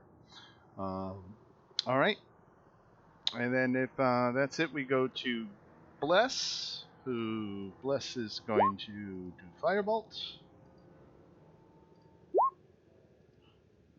Ooh, and he hits for 12. All right, and then we're back at the top of the round 2 for the Cloaker here. And he is going to use his Phantasm's ability to create 3 illusory duplicates of himself. So when you attack him, you're going to have a chance of hitting the duplicates instead of him. Bastard. Right. So that was his ability this turn, and we go to Anton. I'm going to go for it. And you're attacking the one to the left. 19 hits, 18 hits. No, 20... the guy. Oh, wait. Can I hit the guy with the 3 clones? Oh, okay. So let's see what you get. So I'm going to roll a d4. On a roll of 4, you hit him. On 1, 2, 3, you hit one of his copies. All right. So you hit him for 24. His little ruse didn't work. And the second hit on the other guy. All right, 28. All right, and that's when he starts to try to attack you, Anton. He hits you for 3, 6 halved to 3, that is. And then he attacks with the bite. It crits on the bite. So that is 3 6. plus 2? Right? And the Cloaker has attached itself to you. So I'm going to mark you. It's not quite a grapple, but I'm going to mark it as a grapple because it's kind of a grapple. So while he's attached to you, he has advantage on his attack rolls against you. You are blind, and you are suffocating.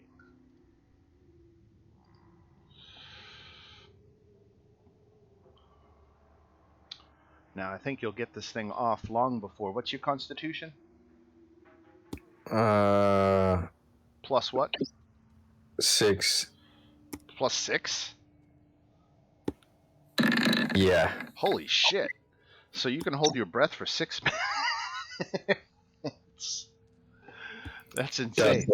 God bless barbarians. That's insane. All right, so he's got you grappled, you're blinded, you're suffocating, but you can hold your breath for a really long time. And then we go to Stinkerbell. Yeah, I mean, I'll take a couple of pot shots at that guy that's alive. All right, now he's attached to Anton right now. Don't worry, I'm very, very precise. All right.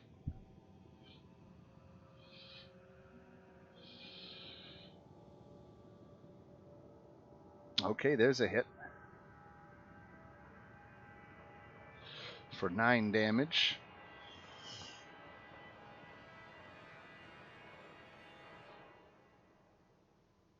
All right, so the Cloaker on that first hit takes 4 points of force damage.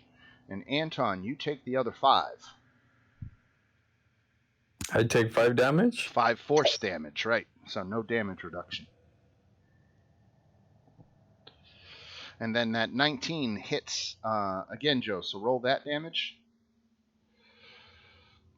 Uh-oh. Does the creature attached to him have to roll for concentration? Nope. Well, that's too bad. What am I rolling? Damage on that second Eldritch Blast. Oh, yeah. All right, so Anton, take another 4 points of damage, force damage from Stinky's Eldritch Blast. When he blasted the creature while it was attached to you, you take some of that damage. Keep getting it. All right, Theo. All right. Theo's gonna hit this guy with a.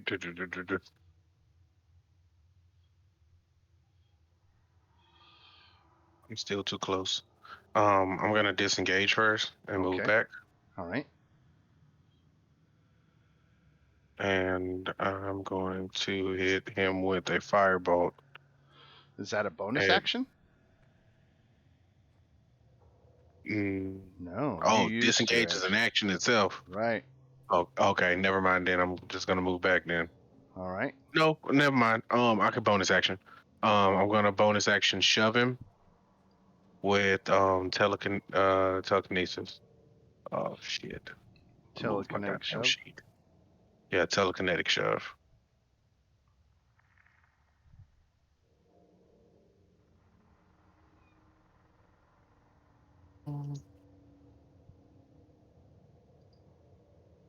Already made God his strength damn. save. Right. All right.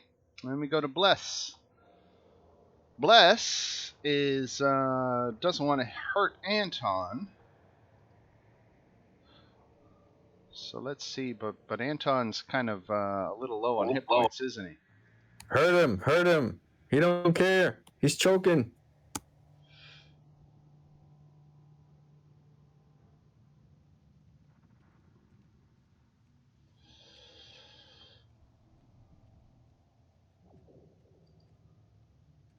Here you go, Anton. A 3rd level cure wounds for Anton. Wow, 21? Yep. I'm back to 2/3 HP. All right, and that was Bless. Then we go to Anton. What can I do? Can I hit it? So you are blinded, unable to breathe. While attached, the cloaker can make the creature, including the target, can take its action to detach the cloaker, or you can attack it while it's blind and risk hurting yourself. How does that work? Like a coin flip?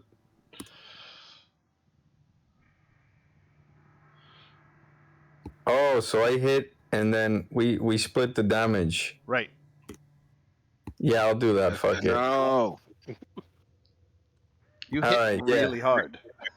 Wait, Hit too hard. You're going to feel your own hits. yeah, but otherwise, I just wait and keep getting hits from other people hitting the thing. Or you could rip it off of you. No, because then he goes next and he can just reattach. He might fail.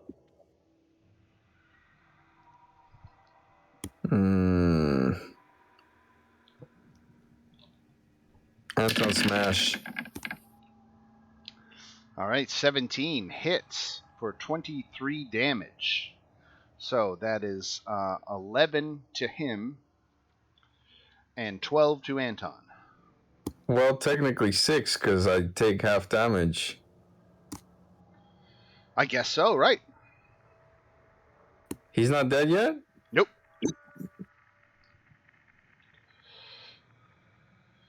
That's a miss, probably. That's a miss, right? See, that wasn't that bad. No, not too bad. 6 points of damage, not bad. And you dealt 11. All right, so now he's got you attached, so he can only make his bite attack against you, and he has advantage on the attack roll. So let's attack with the tail first. And he missed with the tail, and then here comes a bite attack with advantage. Ooh, and he hit with a 25, 5 piercing damage, which gets halved to 2, right? Yeah. All right, Stinkerbell. All right, you're gonna say this is crazy, but Stinkerbell flies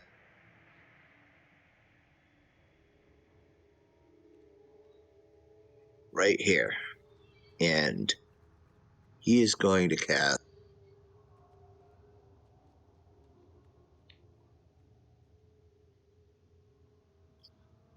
Fey Presence. I get to use it once per short rest, and I'm using Frighten. Failed the wisdom save. And so it's frightened.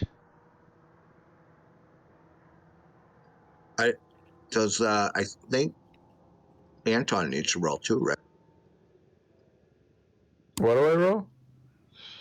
He's immune to the frightened condition. Because Perfect. he's Okay. raging, right? All right, Theo. Theo's going to move forward and try to take this off Anton.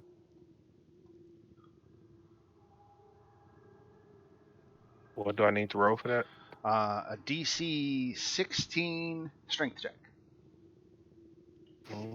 Let's see if I can do it. Strength.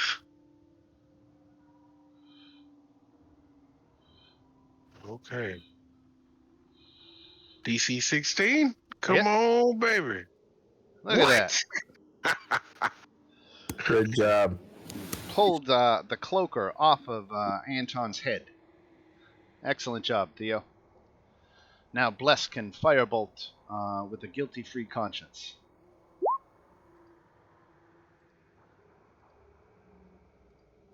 Because it's not going to hurt Anton. And he hits him for 9. And then we go to Anton. Guess what Anton's gonna do? Smash. And double miss. Miss. The cloaker here is frightened, so that means he has disadvantage on attack rolls while the source of his. But he is going to disengage.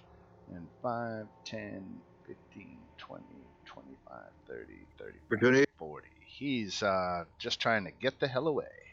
Stinkerbell. Oh, so he has disengaged.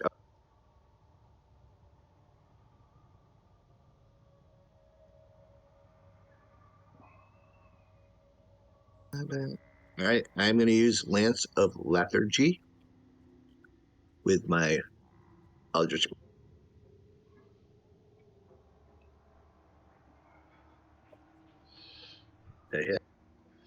Yeah, you did. 12 points of damage. Okay. Second blast.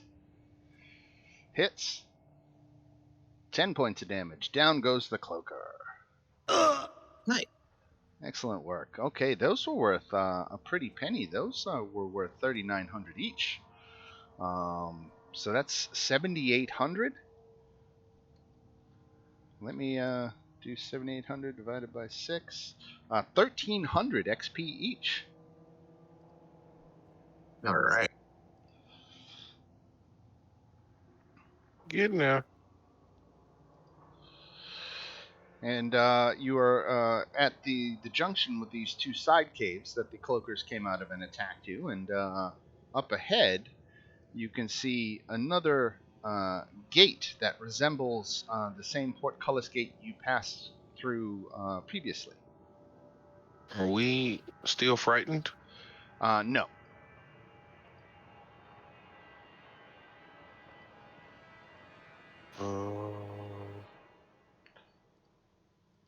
Let's go. Come on, Anton.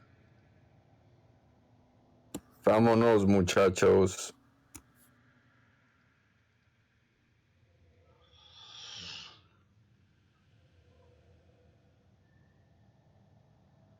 What are these pillars, or what's blocking our sight? It's another portcullis. I'm going to go ahead, since you have the crank on this end, I'm going to go ahead and open the door for you, assuming that you open the portcullis. And let me tell you what lies in the room beyond. All right, so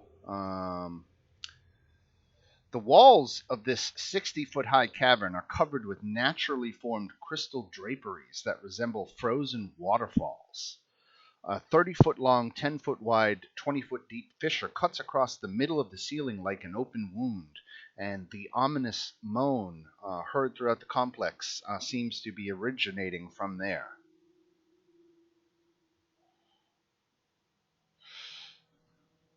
Can we figure out what that is without touching it? Figure out what is? The crystals? Yeah, they appear to just be naturally formed crystals. Oh, so just like not just like regular crystals? Right, they seem to reflect and amplify nearby light. They also seem to amplify sound, allowing it to carry further than it otherwise would. Otherwise, the crystals have no properties or value. Can I take a piece of the crystal and put it in my pocket? Sure. What should I call it? Crystal? I think like it can amplify light, so maybe we can use it to start a fire if we ever need to, and it can amplify sound, so we can sort of use it like a what do you call those things? Megaphone? Right. Yeah. I took it. All right, you got a crystal.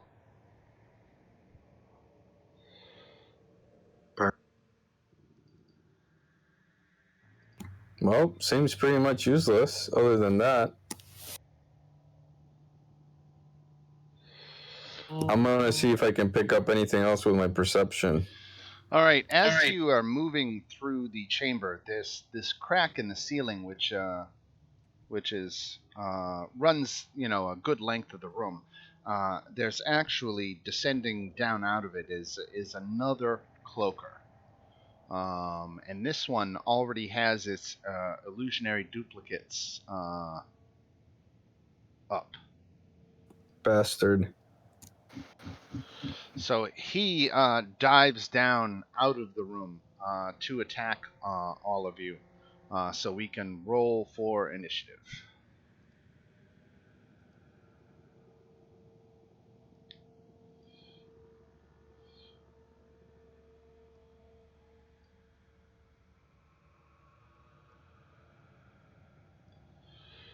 And then I need to roll for bless. All right, just the one. Theo, you got another one here, but he's got illusionary duplicates already up. That's magic, right? It's his ability. It's not a spell. Damn. Okay. So I guess I'll hit him with a scorching ray and see if I can hit all three. That's a good question. What if it's an AOE attack or AOE spell? Would it automatically hit the target? I think so. Fuck it. I'll drop a fireball. And it's up near the ceiling, so there's no risk of hitting any of your friends. Okay. So we'll just drop one on him.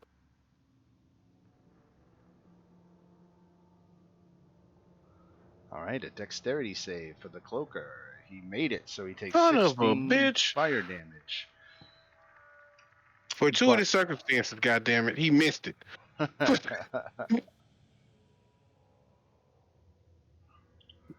All right, you got it. So let's do another 16 damage on that. He failed his save.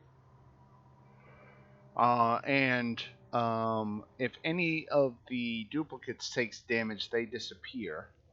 So all three of his illusionary duplicates are gone. So you took care of all the duplicates and did a fair amount of damage to him with your shot. So good one, Theo. And we go to Anton. Now this guy is a good 30, 40 feet above you. Okay, so I'll just shoot him with a longbow.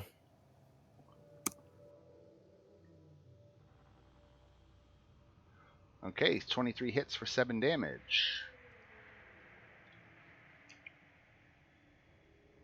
That's it.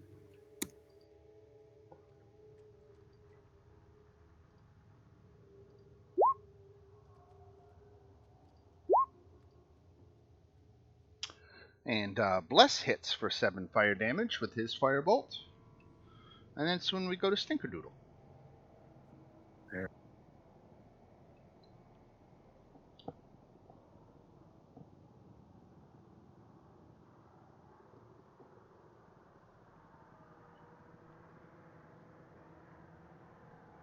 Eldritch Blast for 20 hits. 12 misses. What's the 20 do for damage? 5 points of damage. Okay. That's when we go to our Cloaker, who flies down to Anton and attacks with his tail. 16 hit Yes. for 10 damage because you're not raging, right? Yep. And then the bite attack misses. And we're back at Theo. Theo's gonna hit him with a firebolt. Come on, max damage. Hell no. 13 just misses. That's it for me. All right. So now he's close combat, right? He is. All right, I'm gonna use the double-bladed scimitar. 20 hits for 6. And are you reckless? Yes. Okay, so 12 points of damage. 3 attacks, right? 18? No, the third actually has less damage. It's supposed to be. Why is all your damage? Wait, how did that work again? Wait, no, it's doing it incorrectly. So, it's rolling for the bonus attack. Hold on, why does this always get messed up? It's 2d4 plus. Hold on.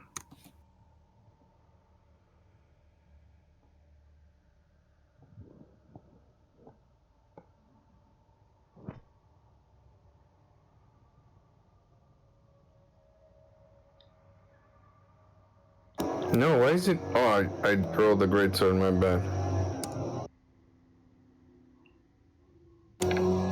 There it yeah, goes. it's supposed to be 2d4 plus 4 plus 1. And then the bonus is supposed to be 1d4 plus 4 plus 1. Okay, can you tell me how much damage it should have done?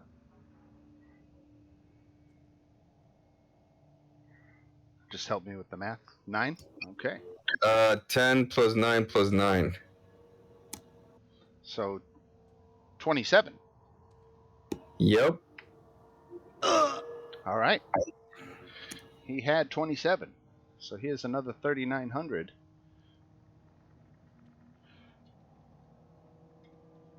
So another 650 XP. You guys are just I need a short rest. You guys are cranking through this stuff.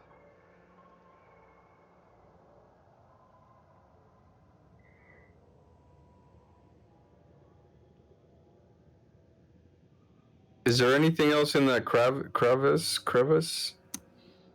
No, it's very high up in the ceiling of the 60-foot high cavern. Is there anything else in here? Nope, that's a dead end.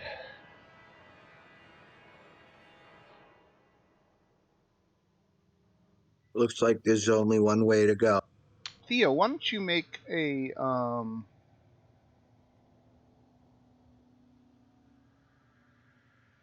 why don't you make an intelligence save? Intelligence save? Yeah. Okay.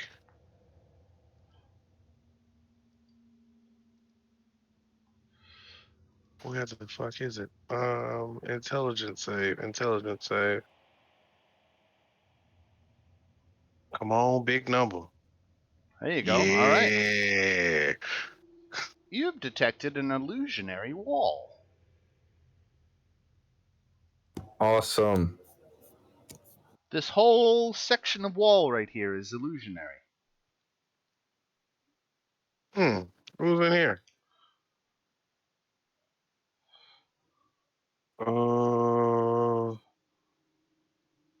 So we just walk through this? Yep. Where does it go? You should get Anton first. Yeah. Oh. Just goes back to where we started at.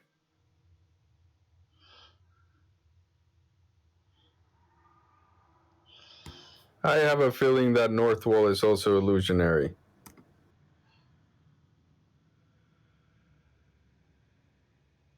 What, this one up here?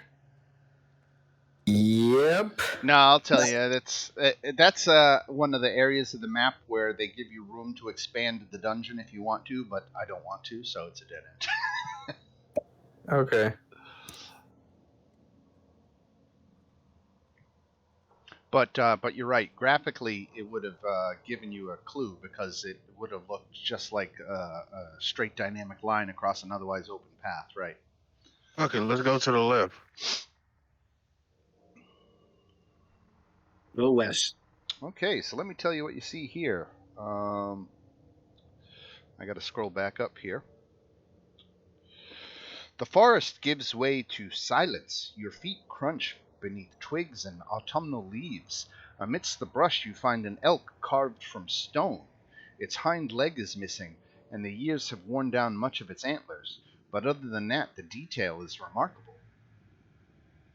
Level 5 is tiny. I just zoomed out. Yeah, not all of them are big exploratory ones. This one is a little bit more narrative in nature.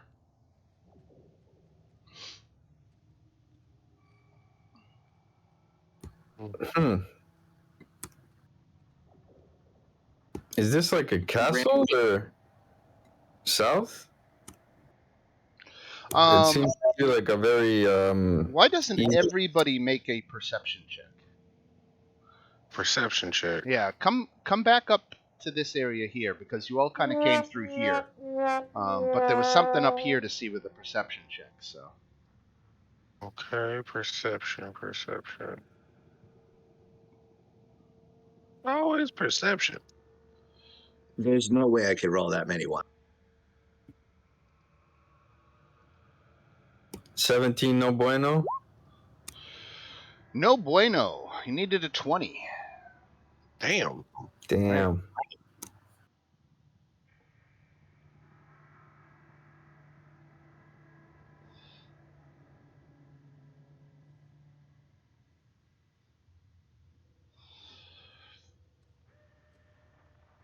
Okay, so Anton, as you get down near this body of water down here, D10 after making a can I add a D10 to mine? sure. Let me see. Is this basically what it's saying, right? No, that's a skill or attack roll. This was a wait, yeah, but it was a skill roll, right? So yeah, you're good. Okay. Yeah. Play that. Roll a D10. Come on, motherfucker. Right, 17. right. Not good enough. But Anton, as you comb through the woods, you hear a seraphic voice humming on the wind.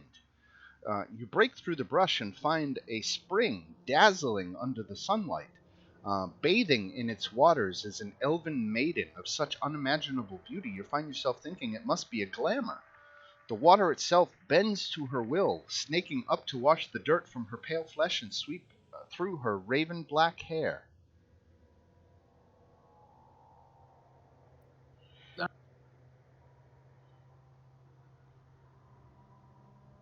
She hot? Let me see. Let me get a charisma score for you.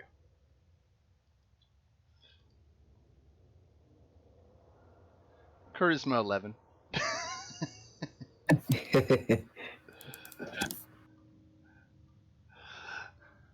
I'm going to start. You know how the typical scale, rate them on a 1 to 10? I'm going to rate them on a charisma scale of 9 to 18.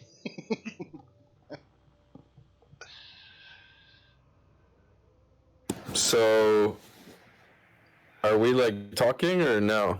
um, no, absolutely, you could be.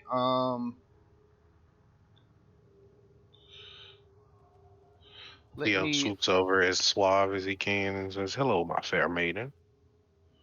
let me find where are we. We're in level 5. This is the one I want. Okay. Okay. The female figure emerges from the water and offers you a greeting, introducing herself as Willow. And she invites you to her tower nearby, which is right here, for a more uh, formal audience. And she takes her leave by shape shifting into a raven and flying for this tower. Oh, guys, give me about 30 minutes. I'll be back. We should go. I'm going to take a quick break to refill my cup. I'll be right back.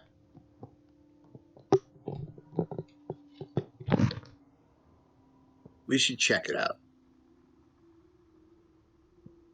Yeah, let's go for it.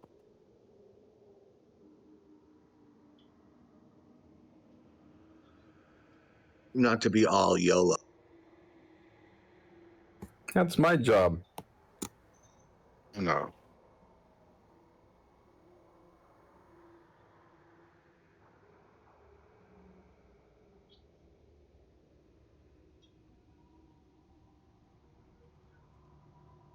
Yeah, there's something about these walls. They look very symmetrical.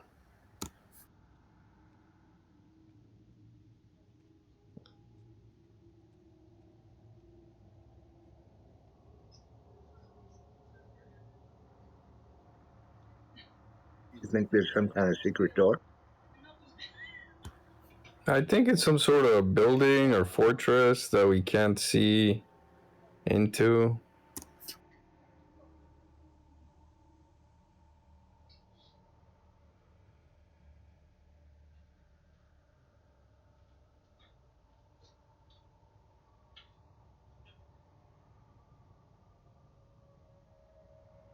That would make a good base of operation.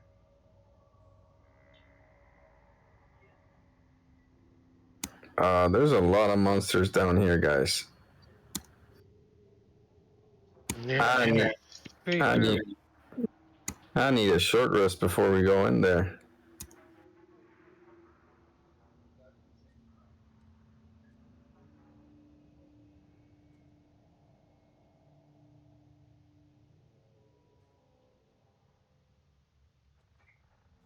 Stinky's ready for a short rest.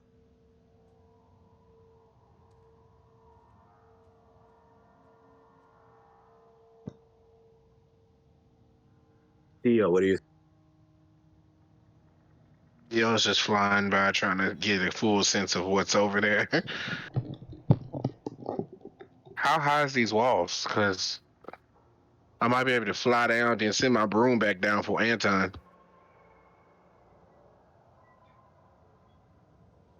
That would be good.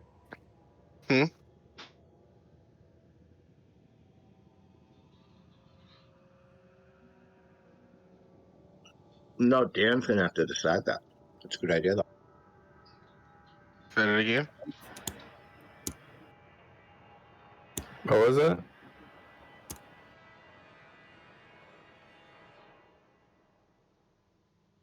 Oh no. Did I lose Anton? I'm right here. What? Oh, there he is. Okay. Are we breaking up a little? All right, so we're outside of this tower. The door, it seems, if I had to see one, is down here. How high is the tower? Willow's tower is carved to look like a squat stone tree with twisted, stony boughs protruding from the walls. There are 13 giant bats hanging from the crumbling limbs like ornaments, their wings wrapped tightly around their bodies. Seeing as how she's invited us, these trees aren't going to attack us, correct? I mean,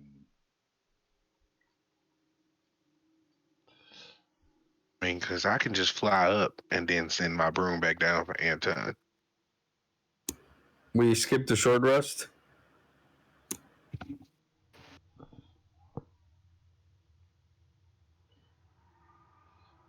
Because I kind of need a short rest. let's do it. All right, I get my spell. Short rest it up.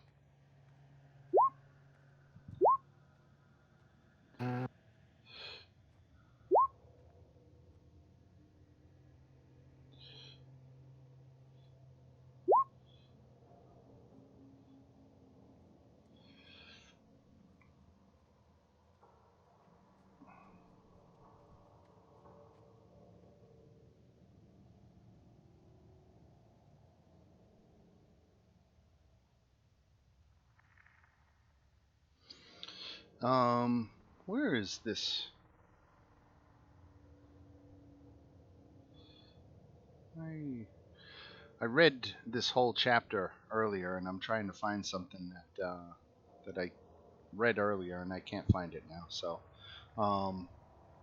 So I see you're all short rested up. Again, you can walk through. This walkway is got partially collapsed here, and you can just walk in here. And the druidess did invite you to her tower. The door to the tower is here. So one would presume that you are under her protection. Probably be some good food.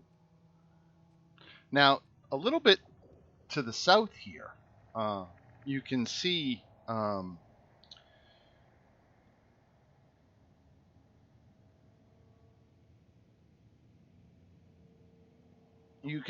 skeletons, all picked clean and unceremoniously dumped into these alcoves on the side of the wall here.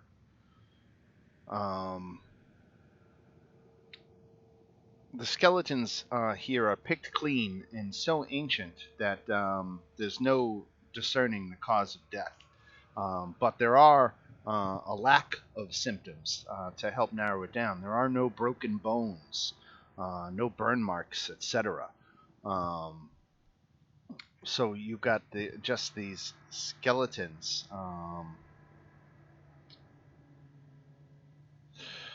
60 humans clad in rotting clothes and furs. Where'd you guys go? Right here.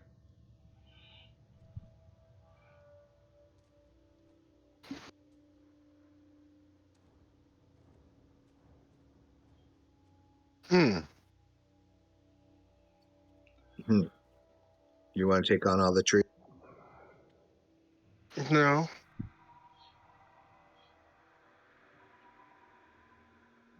Nice. We'll let sleeping dogs. Just ignore that and continue on Yep. up into the into Willow's tower. Mm-hmm. At the base of the tower on the south side is a 12-foot high arched double door made of carved stone. A rope hanging next to the door rings a bell when tugged.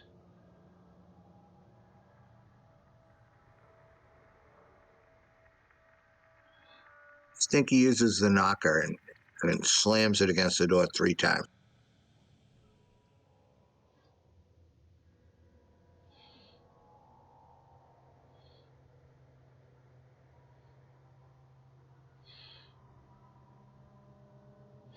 A bell echoes across the tower, across the woods, and after a brief moment of uncertainty, the doors open.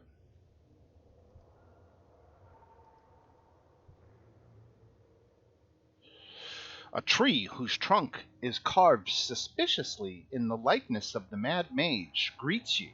Ah, visitors! My fair lady will be pleased to receive you. In, I beg ye, come in.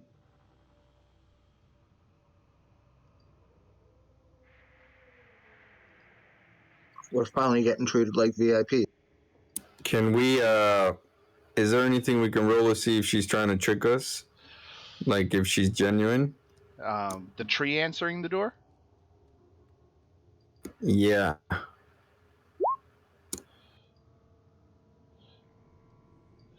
Yeah, I mean, you can roll insight.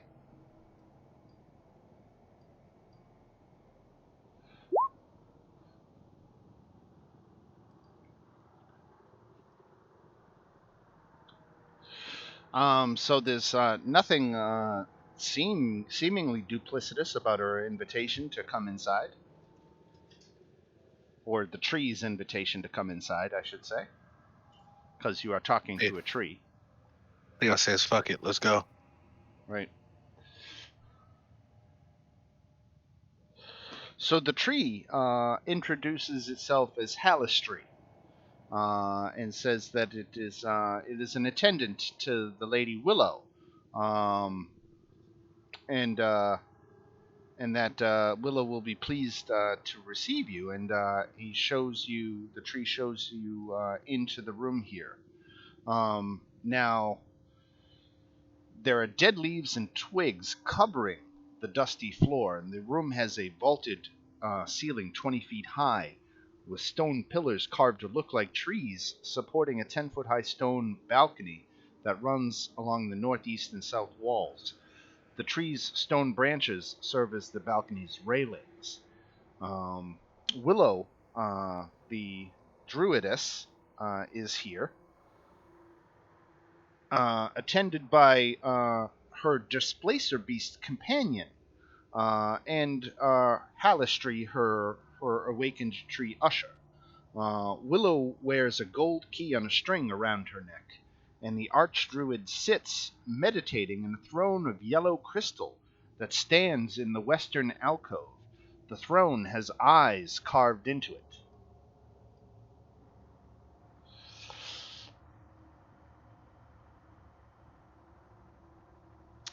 Willow offers you greeting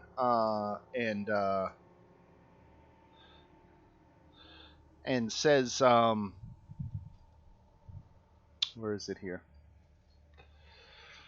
And says, she welcomes you to Willowwood. Says you are free to pick berries, gather fallen branches, collect acorns and pine cones, and resting on moss-covered logs. But chopping down a tree, starting a fire, killing an animal, or any similar act of destruction will not be tolerated. I have many spies in the forest, which speed to my tower to communicate any misdeeds, and I will swiftly eradicate any evildoers. Oh, you said animals. Um, so we fought something, but it attacked us first. What is it you fought? We don't know what it was. It just looked weird.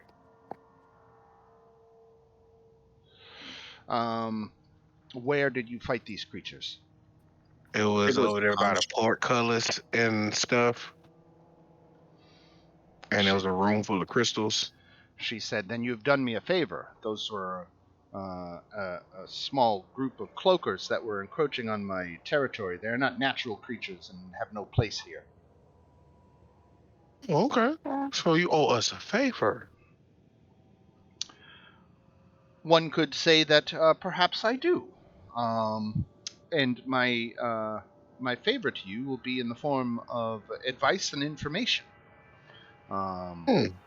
I warn you to steer clear of the goblin werebats in the south portion of Willowwood, and also to give the green dragon Tiralai um, plenty of respect. Like there's a dragon here. She also shares with you the locations of passages that lead down to both levels 6 and 7. She says, however, to use these passages to the lower levels, um,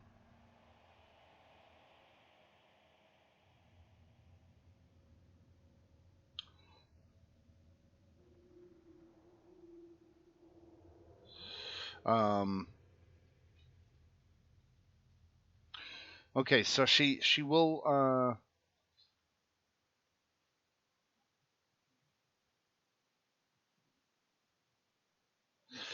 Willow will offer your her permission to leave Willowwood and descend to the lower levels of Undermountain if you complete a quest for her. And she mentions these werebats, these goblin werebats that are have formed a colony um, in the southern portion of Willowwood. The elf straightens, her voice sharpens into a blade all its own. Vermin infest my demesne, threatening the delicate balance of these woods. Goblins cursed with lycanthropy. They wield the curse of the bat as a cudgel with which they decide who amongst my children die. They've worn out their welcome, and though it pains me to order this, they must be put to the sword. All of them. Let none live to spread their foul disease. And she gives you directions to the werebat colony to the south, and says when you complete your quest and return to inform her of your success, um, she will reveal to you the tunnels to levels 6 and 7.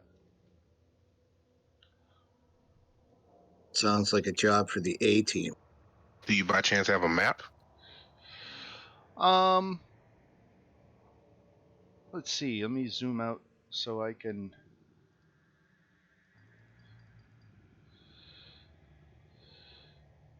All right, so you were here. In fact, you still are there. Um, you're talking about the goblin werebats are down here. All right, Ramblers. Will any of the animals that's in your forest attack us while we're on the route? Right now, I've got you in Willow's throne room, which is depicted. The interior of the tower is depicted down in this corner. Oh, I thought we was doing this theater of the mind. Right. Well, kinda are. I'm trying to drop tokens where I can. So what was your question? I'm sorry.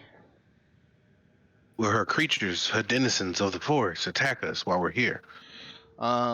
She says wild beasts will behave as wild beasts do, so you would be wise to afford them respect and a healthy distance. So, are we allowed to defend ourselves, or should we run if one of the wild creatures attack us? She would prefer that you run. But if we're cornered, are we allowed to defend ourselves, or should we just let the animals eat us? Because you said if we attack any animals, you're going to come down on us. It Oh, is come a on, Theo. delicate. You know you can fly away. It is a delicate ecosystem, and I can tell you that this should not be a problem for you. The only creatures that you should have to fear from in my domain are the goblins and the cloakers. The cloakers you've already dealt with, and then perhaps the basilisk who resides in the West Woods. A basilisk. We just skimmed over that in the beginning of the conversation. Remember that deer you saw that was turned to stone? Mm-hmm. Oh, where we saw you at? You know what you were making a perception check for? To see if we saw the snake that was probably about to bite the shit out of us? To see if you saw the basilisk. You know what would have happened if you saw the basilisk? We would have turned to stone. Right? So be thankful you failed those perception checks. And I was trying so hard to pass it. I know, it was funny. I was like, he's gonna spend all of his cards to pass this check, and then he's gonna be real disappointed. Okay, so stay away from the animals. Don't kill any of them. Don't chop no trees down. Don't burn nothing in here. Right. And respect the dragon. And we can defend ourselves from the basilisk and the werebats, or the goblin werebats. No, you can't defend yourself from the basilisk. You should just avoid it. Oh, okay. So avoid the basilisk and Yeah, the only thing you're allowed to kill are the goblin werebats and the cloakers, which you've already done. And we know where. when we come back here, can we get a long rest after defeating this mission? You would be welcome to stay in Willowwood as long as you wanted, so long as you follow my rules. Damn Willowwood, we talking about this tower. Because obviously this seems like the safest location in your woods. Again, there's a delicate balance here, and the creatures should not harm So that's a no, we can't stay here. you. Mm-hmm. It's her tower. Okay, all right. Understood. Got it. We'll go knock this out. What are we getting in return for completing this for you? She will tell you the tunnels that lead down to level 6 and 7. So this is like opening the door to 6 and 7. Right. Yeah. Do you by chance know of a portal that can get us out of the what is this, Undermountain? Yes. As a matter of fact, there are several portals on this level.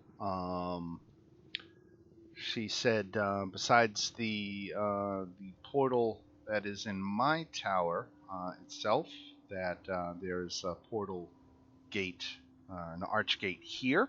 If you can see my ping, you might have to zoom out to see it. Zooming out. Where?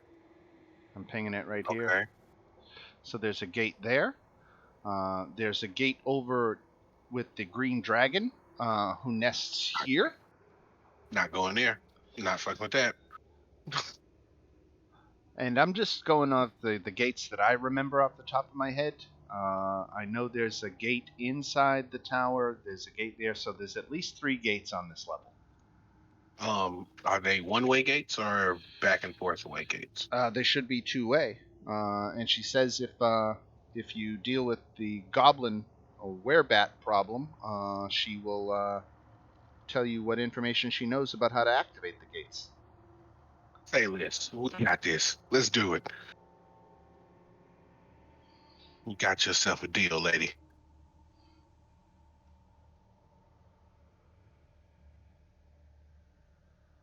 Let's roll. So if we don't, last time the trees didn't fuck with us until Anton started fuck with the trees. So yeah, we should be able to walk past those trees. In theory. In theory.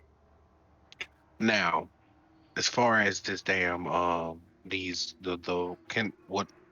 able to see the wasp, or are they in trees?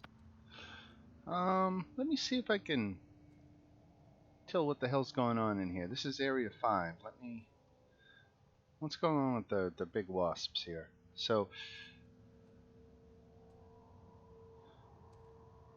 all right. So this inner forest is strewn with rusty weapons, burnt torch stubs, empty bottles, and other worthless paraphernalia left behind by adventurers. Who's got the highest passive perception?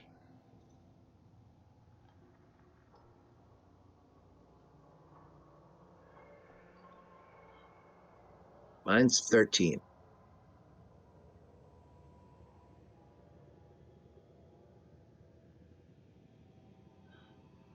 Can anyone beat 13? Anton, I think, Yes. got a 14, right, in perception? All right, 11. I ain't nowhere near that. Anton, what's your passive perception? Oh, we lost Anton. Okay. I think it's Anton who. Let me check. My bad. That's okay. Passive perception. Where's that again? It would just be your perception plus 10. 14. 14. Okay. So you break from the brush and onto a glade, but there's no serenity here. Again, piled rusty weapons, burnt torch stubs, greasy glass bottles, armor of all shades and material, and paraphernalia left behind by other adventurers. As you scan the trees and find no danger, but amongst the branches you notice totems fashioned from twigs, feathers, tattered cloth, and always crudely, they resemble dolls. You look about and find dozens of them, all peering at you with their sightless eyes. The creatures that you can see wandering around this section um, include awakened trees, awakened brown bears, awakened elks, and awakened giant wasps. These creatures are all loyal servants of the Archdruid.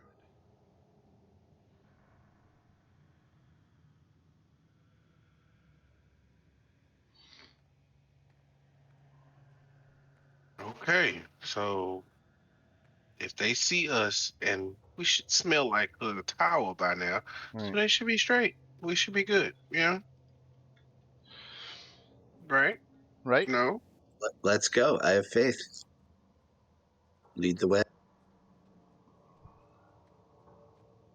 Do this. Just no shimmy on past this tree.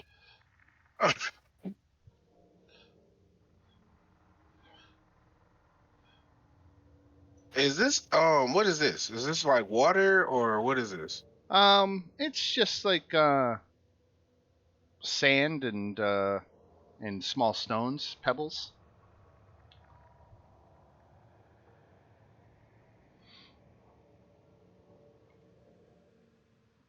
Going by You myself, saw everybody? a tunnel right here, Theo, as you were walking by that caught your attention.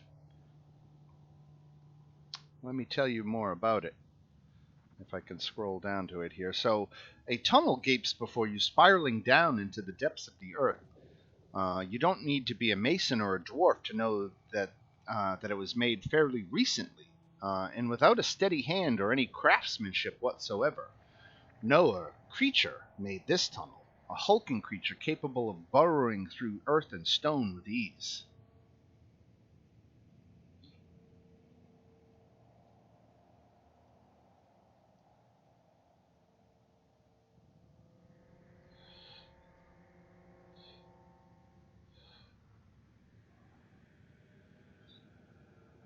Mm, where did she say the goblins were? Down here. Yeah, fuck with them right there though.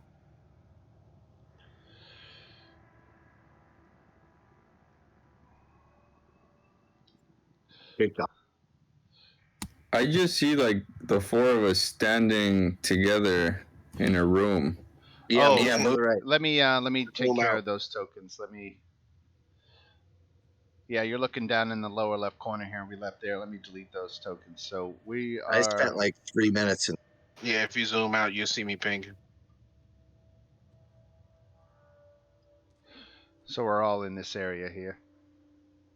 I can see this, What is that? All right, let me see here. So this long windowless stone building contains several apartments formerly occupied um, by the original inhabitants, now occupied by goblins. Um, Heaped around the building are broken swords, dented helms, and torn metal armor. Um,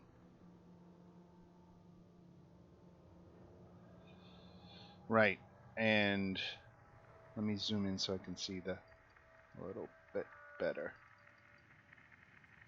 Just blow it up. All right. So this room here that you can see into, is the door open? Let me see. Let me open the door. So you can see that this room has been thoroughly ransacked. It looks like there were hunting trophies that were displayed in here at one point. But the room now just contains overturned and broken shelves and tables. There is a stuffed owlbear standing on its hind legs in the south corner, glaring ferociously, and a narrow door in the eastern corner of the room leads to a small chamber. The walls are of which are lined with empty hooks, so it just looks like a closet back there.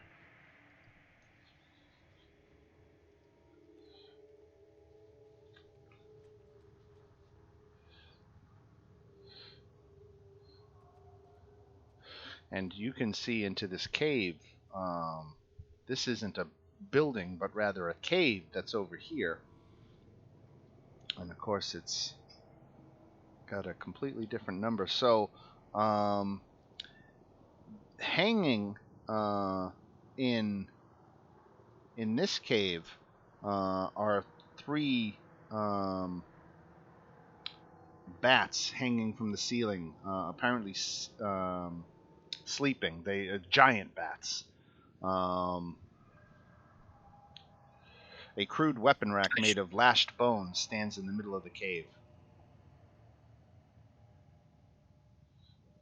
The rack holds 3 scimitars, 3 short bows, and 3 leather quivers, each containing 20 arrows.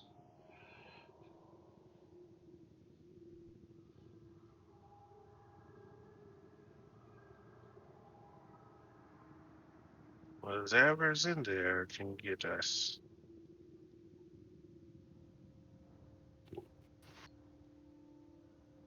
So either we sneak or we just blow them up, right? Well, your mission here is to kill all of the werebats, right? Yeah, and that's the werebed, right? So can we shoot yet? Now, is that a Willow's werebed? instructions were to kill all the werebats, including the women and the children. That every last one of them had to die.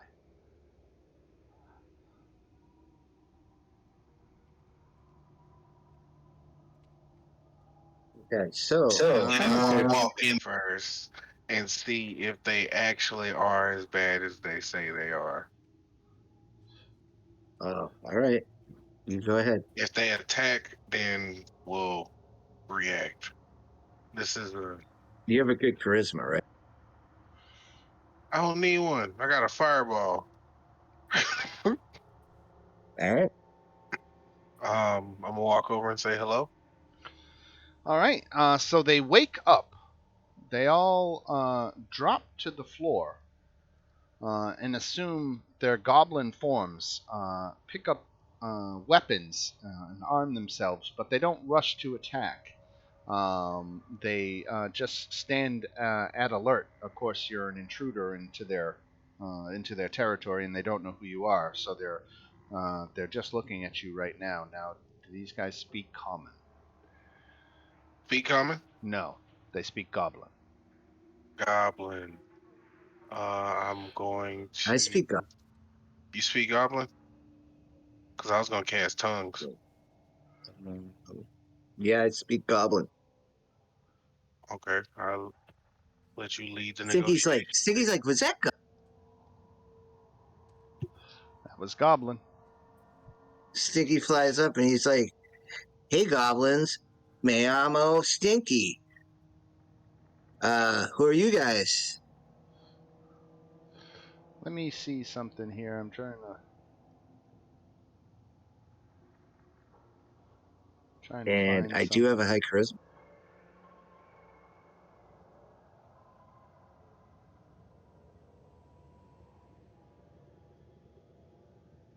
There he is. Okay. All So I'm right. just gonna So, try what to was the use question persuasion. for the goblins? What are they doing here? I was just gonna kind of come in like a wild and crazy guy and be like, "Hey guys, me llamo Stinky," and I want to like make them feel at ease. Can I use persuasion? Sure.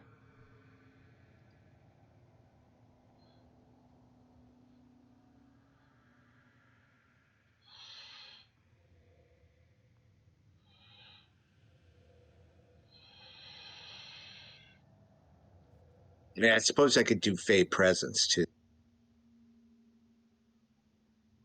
Well, let's start with persuasion. Let's see where that gets you.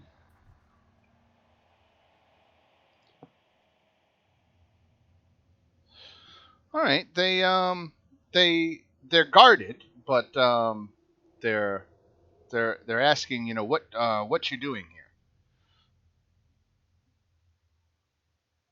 here. Okay. Um. So we're gonna explain. Um. I'm gonna explain to them and be like, "Hey, this is Theo. He is the king of a really important land, and he would like to speak to you. And I am his interpreter of Goblin."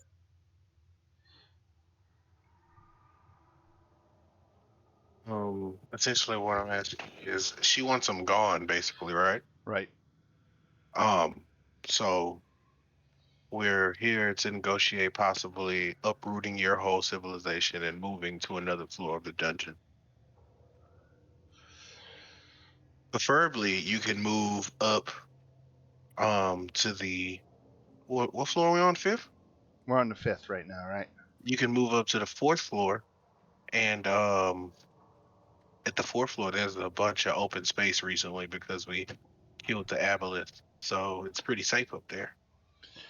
You should speak to our leader, Mobar. Okay. Well, how do we talk to Mobar? Can somebody guide us? Um, and this goblin volunteers to take you to see Mobar. He says, "You follow me." And of course, this is all being run through Stinky because he speaks Goblin.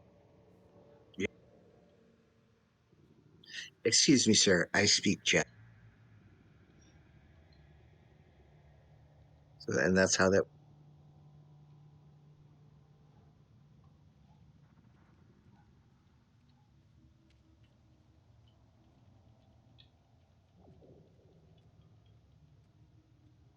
Oh shit.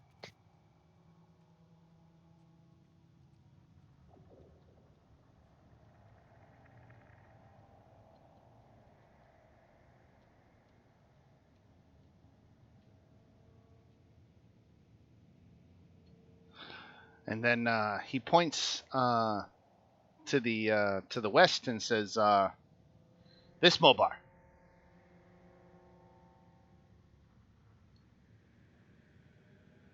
Now, precious little light reaches this large cave, which is set aside for the werebat boss, named Mobar. He prefers to remain in hybrid form, so he's half goblin, half bat. Um, and Mobar's left eye is blinded by a cataract, and he has a shock of white hair. Um, he's spending his time. It looks like he's working on making little gifts. Um, right now, it appears to be working on some kind of project. Um, and he asks, what adventurers are doing here. Um, We came to ask you, is there any possible way you could possibly move up a floor your whole civilization?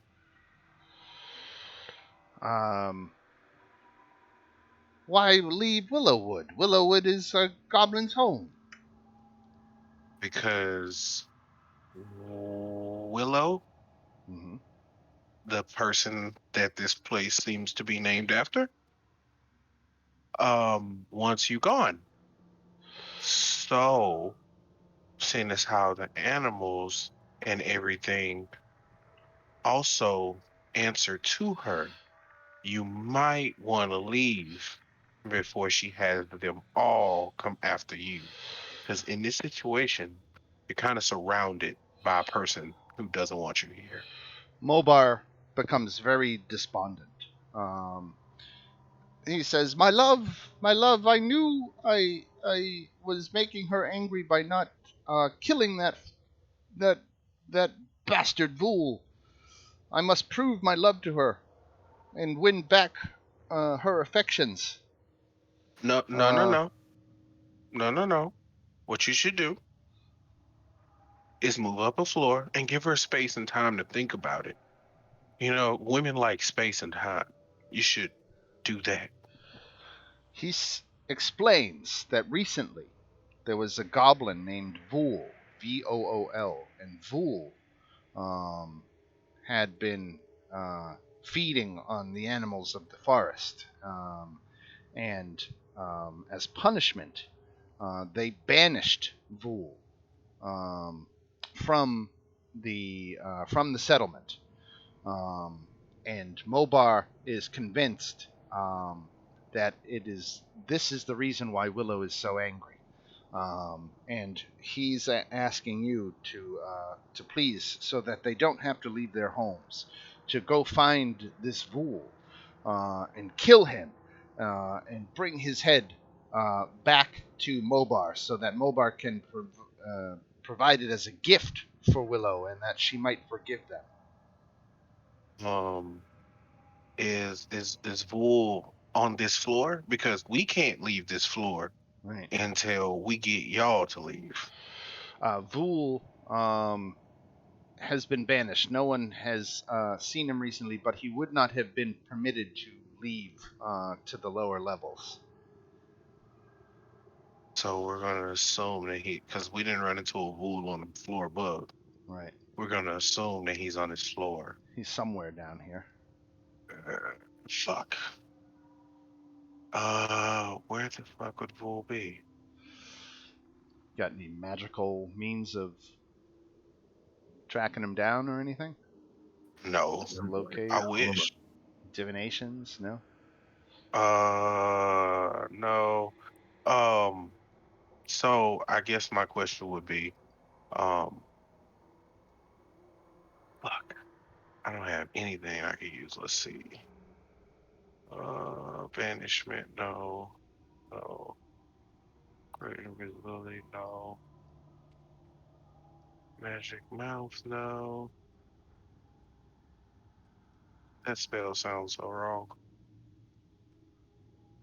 Uh, yeah, no. I have nothing.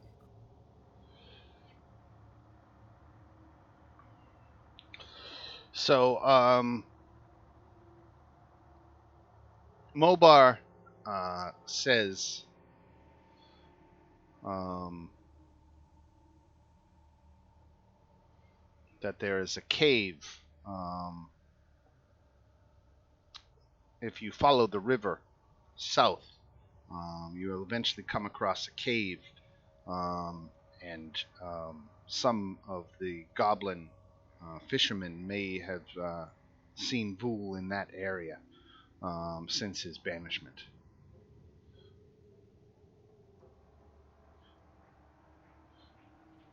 Okay, so where does that leave us with the? What are we trying to do? We're trying to find Vool now. Yeah, that puts us at If you looking want to for listen to Wool. the goblins, All right, If let's we go. can find Wool, we can. If we can find Wool, we can fix all this possibly. Mobar seems to be pinning his hopes on that. On the way in, did we see any traces of them eating the animals or anything like that? No.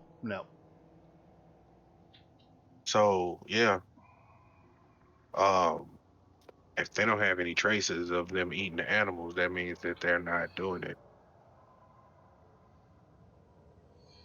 All right. So I guess we need to go check out that cave. Well, let's Let us win. because we're close to it. Let me call it here because I again I read this all, but I want a chance to go over it a little bit more closely because I just want to. I don't want to have you go chasing down this Vul thing to have it be for nothing. But Mobar definitely has his hopes pinned on the fact that maybe delivering Vul would be enough to placate his lady love Willow. But she didn't give any indication that she was interested in anything beyond genocide. Um, So we're probably at a good spot to leave it here for now. As you're talking with the Goblin leader, it'll give me a chance to refamiliarize myself with everything going on in this Goblin encampment, so I can answer you totally accurately on what their feeding habits are. Because they might be pushing the envelope as far as Willow's comfort, so they might be feeding on some animals. I just want to double check it all, so I'll give it all another look over, and then we will continue at this point when we pick up next Saturday, and hopefully we'll have a party of 5 next Saturday, if you can believe it. We'll have Heskin and Mr. Punch back, so. So we will see where it takes us next week. Okay. Sounds good. You guys, good game. All What was that, Joe? No, I said Ragnarok was the best movie out of all of them. No, dude, this threesome is awesome. It's a good one. It's a good one. All right, everybody, you have yourselves a great rest of your Saturday, and we will talk to you during the week. All right. Big See y'all. All right, take it easy.